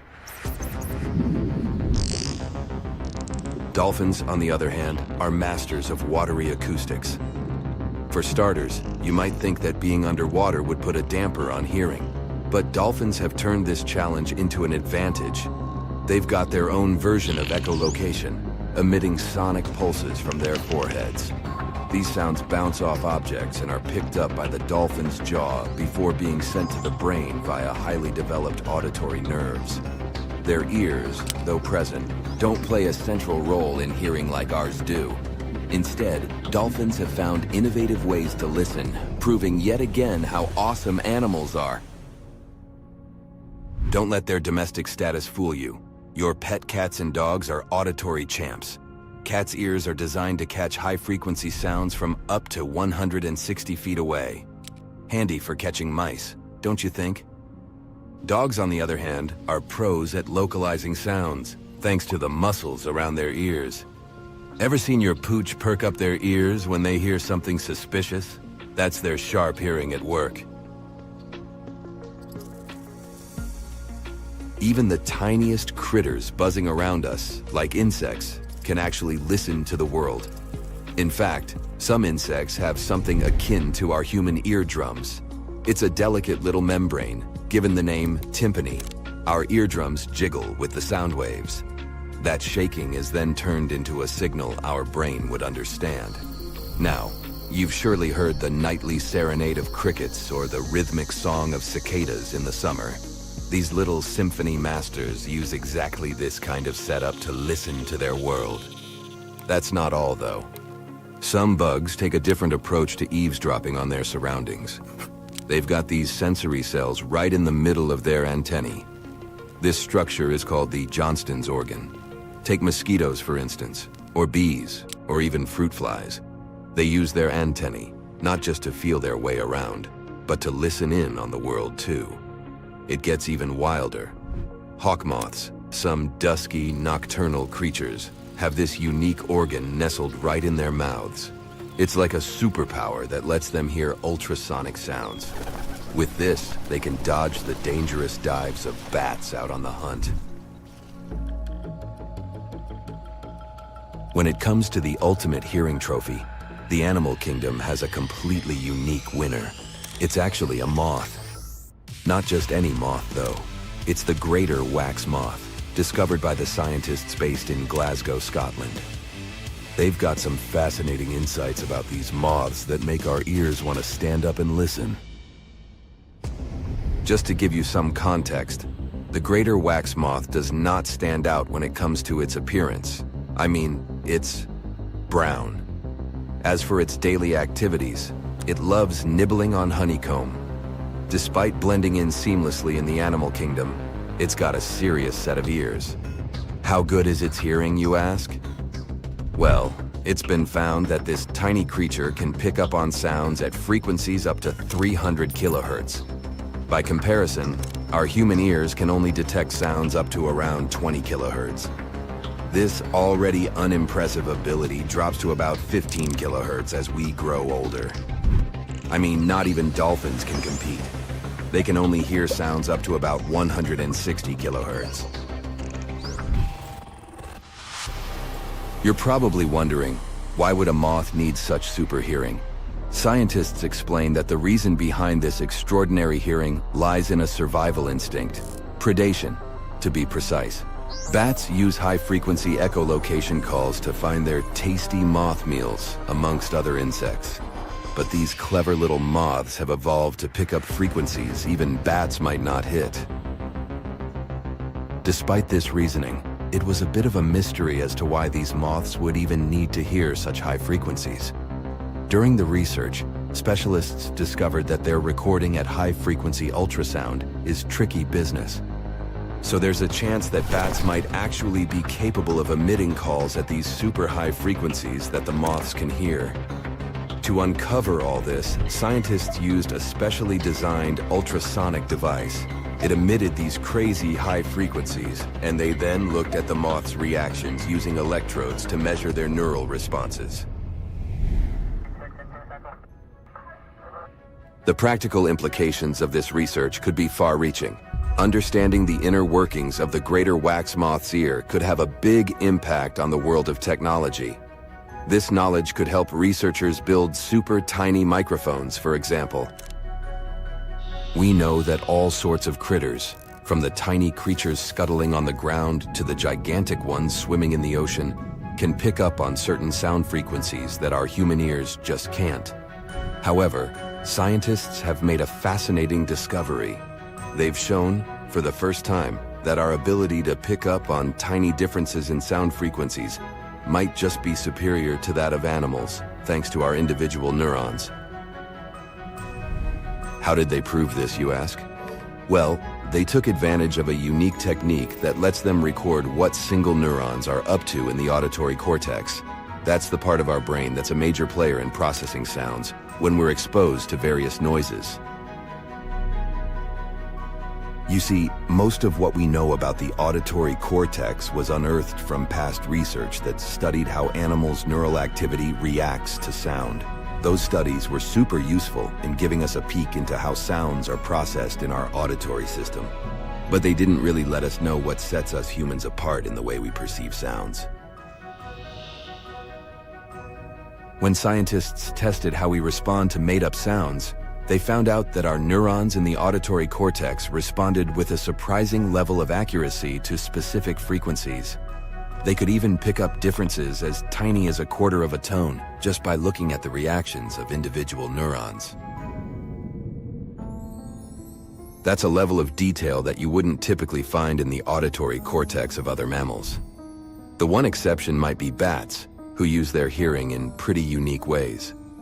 But this could explain why we humans can distinguish between frequencies better than animals. It seems like the way our brains process sound frequencies has some special features to it. When they played more natural sounds like conversations, music, and everyday noise, the neurons showed complex activity patterns. These patterns couldn't be fully explained just by the neuron's frequency selectivity. Animal studies have shown similar phenomena, but it's the first time we've seen this in humans. It turns out, starfish don't have a head. They are the head. When you first look at a starfish, you think it's got 5 arms. Scientists have always been curious about why starfish look like this, and in particular, where their heads are. Most animals, including us, have bodies that are bilaterally symmetrical, meaning you can split them down the middle and get 2 matching sides. But starfish, along with sand dollars and sea anemones, are different.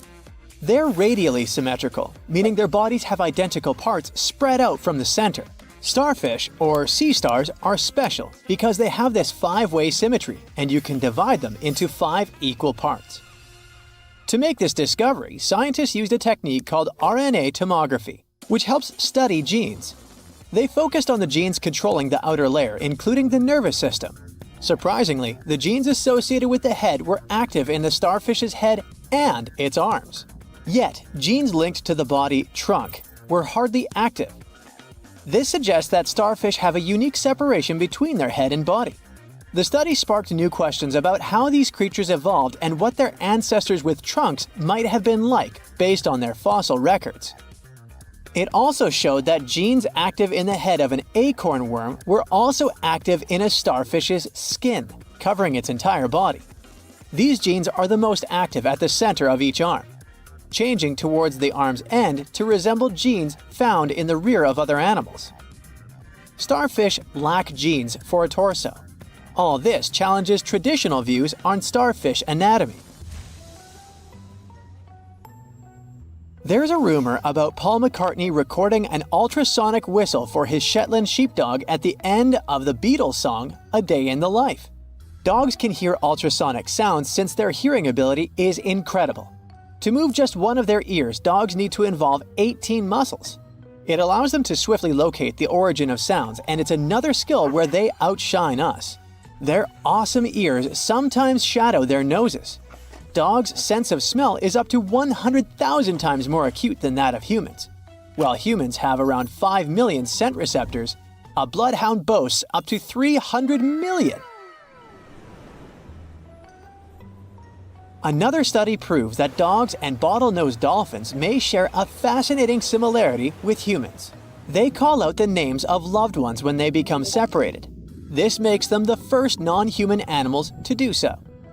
The research has uncovered that dolphins copy one another's signature whistles when they're separated from close pals. In the Sarasota Dolphin Research Program recordings, pairs of dolphins were held in separate nets, but they could still communicate with each other. Turns out, some of their chit-chats were mimicking the unique whistles of their dolphin buddies.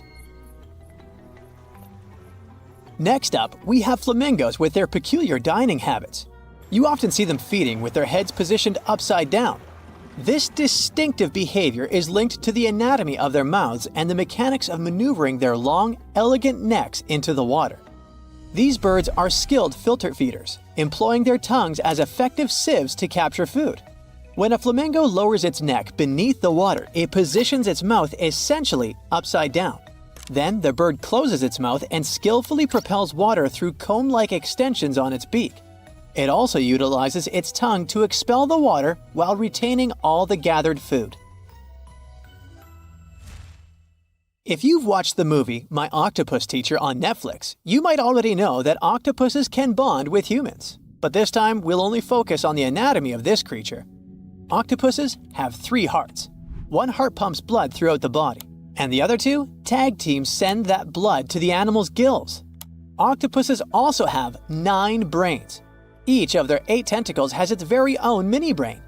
These mini-brains allow each tentacle to move independently at lightning speed.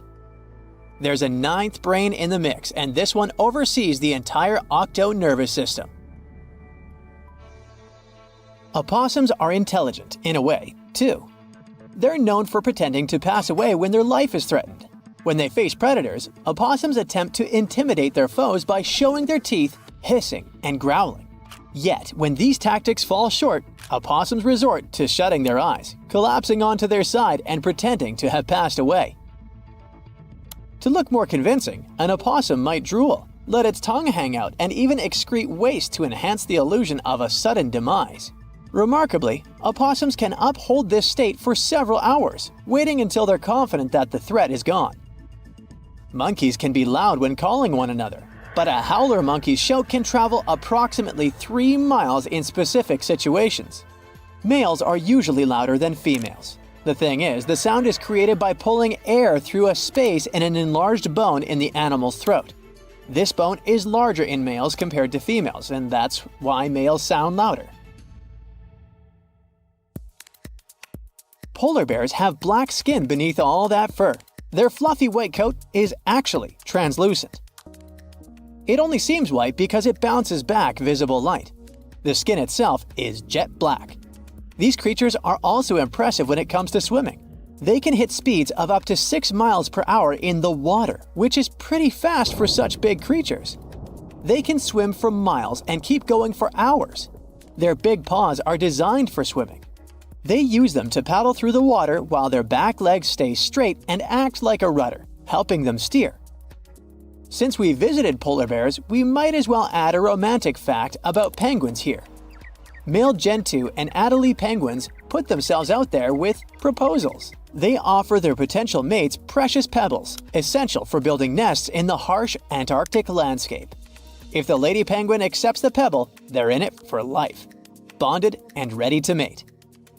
Another study has found that our adorable house cats share more than 95% of their genetic makeup with tigers. These little furballs also mimic many behaviors of their wild relatives, like marking territory with scents and the classic, stalking and pouncing during playtime. Biologically though, a cat's brain is kind of similar to a human's. We share identical emotional regions in our brains. Cats can also make up to 100 different sounds. Owls have eye tubes or cylinders.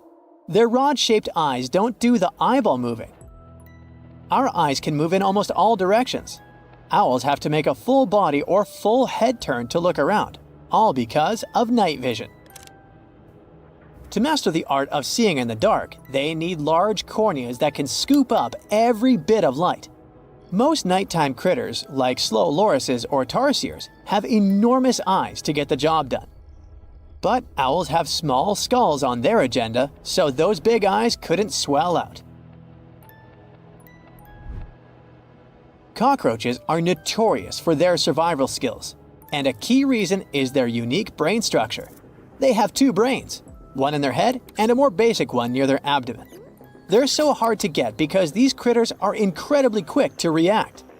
They have tiny hairs on their rear end that can feel the slightest breeze. When these hairs twitch, the cockroach doesn't waste time. It instantly switches to escape mode. Research shows that a cockroach can react in just 1/20th of a second. So by the time we turn on the light or grab something to target it, the cockroach is already speeding off. Cats can have dreams. Sometimes you can see your cat's whiskers twitching or its legs kicking while it's sleeping. This doesn't necessarily mean your pet is having a nightmare. We can look at human sleep to get a clue about what's happening with our feline friends. During REM sleep, our brains get super active, almost like when we're awake. That's also the prime time for dreaming.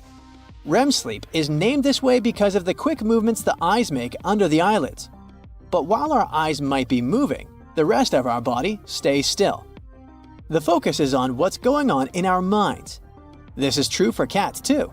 Besides an occasional twitch, cats usually don't move much when they're asleep. Okay, let's face it, we humans are pretty ordinary. I mean, we're no superheroes with superpowers, right? What, you didn't get the memo? But the animal world has a bunch of superheroes. Some creatures live forever, and those who seem to not care about the laws of gravity. Critters that are immune to venom, and those that can run on water. And some of them will send shivers down your spine. So the first superpower on the list is the ability to live without water. Kangaroo rats can get by without water for years. They actually don't mind living without any water. Humans, on the other hand, can only survive 3 days without water. Human 0, kangaroo rats 1. These little buddies live in extremely arid desert areas and have to get water from the seeds and plants they eat. And although it may sound a bit disturbing, kangaroo rats also know how to extract water from their urine before they set off on a bathroom trip. This way, they don't waste a single drop of precious moisture. Well, that would come in handy at sporting events. Now let me introduce you to the Peter Parker of the animal world.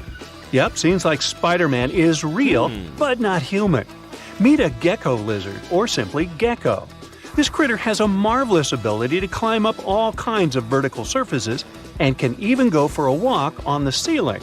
This gravity-defying feat is possible thanks to the lizard's unique foot pads covered with tiny hairs. They can cling to almost any kind of surface, no matter whether it's smooth, hard, rough, or soft. One more fun fact about these guys is that they lack eyelids, so they always keep an eye wide open for what's going on around them. If you wonder how they keep their eyes protected, here's the answer. Their eyes are covered with a transparent membrane, the cornea. Sure thing, they can't close their eyes, and if they have something in their eye, they simply lick it off. Right, they clean their eyeballs by licking them. I guess that's another superpower. Any supersonic superpowers here? Sure. A 1-inch long subtropical shrimp disorients its prey with a sonic boom. Despite its modest size, the pistol shrimp is one of the loudest marine animals. When the shrimp snaps its claws, it creates a sound as loud as a sonic boom. Naturally, this sound stuns the prey, and the shrimp can catch it without too much effort. Now, in the comic world, there's Venom. In the animal world, there's a guy that can be called anti-venom. Opossums are known for their handy trick of pretending to have passed away when a predator attacks them. But that's not the end of the story. These guys are also immune to rattlesnake and pit viper venom. The secret is a peptide that helps opossums neutralize dangerous chemicals. This is the reason why snakes are a favorite treat on opossums' diet. There's one curious thing they have on their diet: ticks. One opossum can hoover up about 5,000 ticks per season, and most of them are picked off their own bodies. Now, imagine a fish that is so notorious that it's called a dangerous fish. It's mabenga, and it literally translates to dangerous fish in Swahili. This monster lives in freshwater and doesn't mind having a crocodile for lunch. Not a whole crocodile, but mabenga can take a bite out of them. But to be honest, these guys are intimidated by the crocodiles, the same way the crocs are intimidated by them. Now, you're watching this video on some gadget, right? Well, we all owe the gadgets we have to the electric eels in some way. I mean, all gadgets have batteries, and eels contributed a lot to the invention of an electric battery back in 1800. I know, the batteries have unrecognizably changed since then, but still, the first electric battery ever was invented thanks to electric eels. Anyway, if you see one of them and want to thank them for their magnificent invention, don't do that. Thing is, they can deliver shocks up to 860 volts. You don't want to experience that. Now let's talk about the Count Dracula of the animal kingdom. Nope, I'm not talking about bats. I'm talking about the fanged vampire fish. These fish are known as payara and have 2 long fangs protruding from their lower jaw. Here's why some people associate them with vampires. Hippos are the beauty gurus, since they know how to save a fortune on skincare. Living under the harsh African sun, these animals secrete a sweat-like red oily substance that evaporates and keeps the animals' bodies cool. Besides, the fluid works as a moisturizer, sunscreen, and antibiotic all in one. But they're not the only ones with such a superpower. Mantis shrimp know how to produce natural sunscreen too, but they use it for eye protection. It's all about amino acid pigments, and these pigments act as special filters that contribute to their sharp vision too. That's what I call multitasking. Meerkats have dark patches around their eyes which makes them look even cuter. But these black circles aren't there just to make these buddies more adorable. They also function as built-in sunglasses. The dark fur on the patches blocks the blazing sun, and as a result, meerkats can gaze directly at the sky. On top of that, the sentry, a meerkat that watches out for birds and other predators, can easily see danger coming and alert its mates. Wild goats are famous for their climbing skills, but the alpine ibex from northern Italy is the champion. This critter can climb nearly any vertical surface, defying several physical laws in the process. Interestingly, the animals that do walk on the steepest cliff walls are typically mother goats with their little ones. Large males prefer to keep their distance and use flat horizontal surfaces. Smart guys. Some animals protect themselves with venom or nasty bites, while others use chemical tricks for protection. Listen to this. Some species of millipedes produce hydrogen cyanide and exude it when they feel threatened. Hydrogen cyanide is odorless but highly toxic. One little millipede can't seriously hurt you, but you may have burns or even blisters if your skin is sensitive. Plus, to make the picture even scarier, some millipedes glow in the dark. So watch out, and if you see a crawling spot of light at night, run away as fast as you can. When the bombardier beetle feels threatened, it sprays scorching liquid from the tip of its abdomen with a loud popping sound. As soon as the beetle senses danger, a chemical reaction starts in special reservoirs in its abdomen. The heat from this process nearly reaches the boiling point and also produces special gas that triggers the ejection. This super protection is usually fatal for the attacking insects. I guess so. Plumed basculus lizards have an uncanny ability to run on water. First of all, their hind feet are equipped with long toes which have fringes of skin that can spread out in the water. As a result, a bigger surface of the lizard's foot comes into contact with water. Then, when it runs on water, it pumps its legs incredibly fast. This creates little pockets of air that prevent the animal from drowning by keeping it on the surface. Now, fleas can be annoying, but it doesn't make them any less amazing. These tiny critters can leap about 50 times their body length. If people could do the same, we would be jumping about 1/4 of a mile into the air. Well, let's try it. The most curious thing about fleas' astonishing ability is that they take most of the power for leaps from their toes, not knees. So, what's your favorite animal superpower? I vote for the kangaroo rat. I don't like standing in lines for the bathroom. That's it for today. So hey, if you pacified your curiosity, then give the video a like and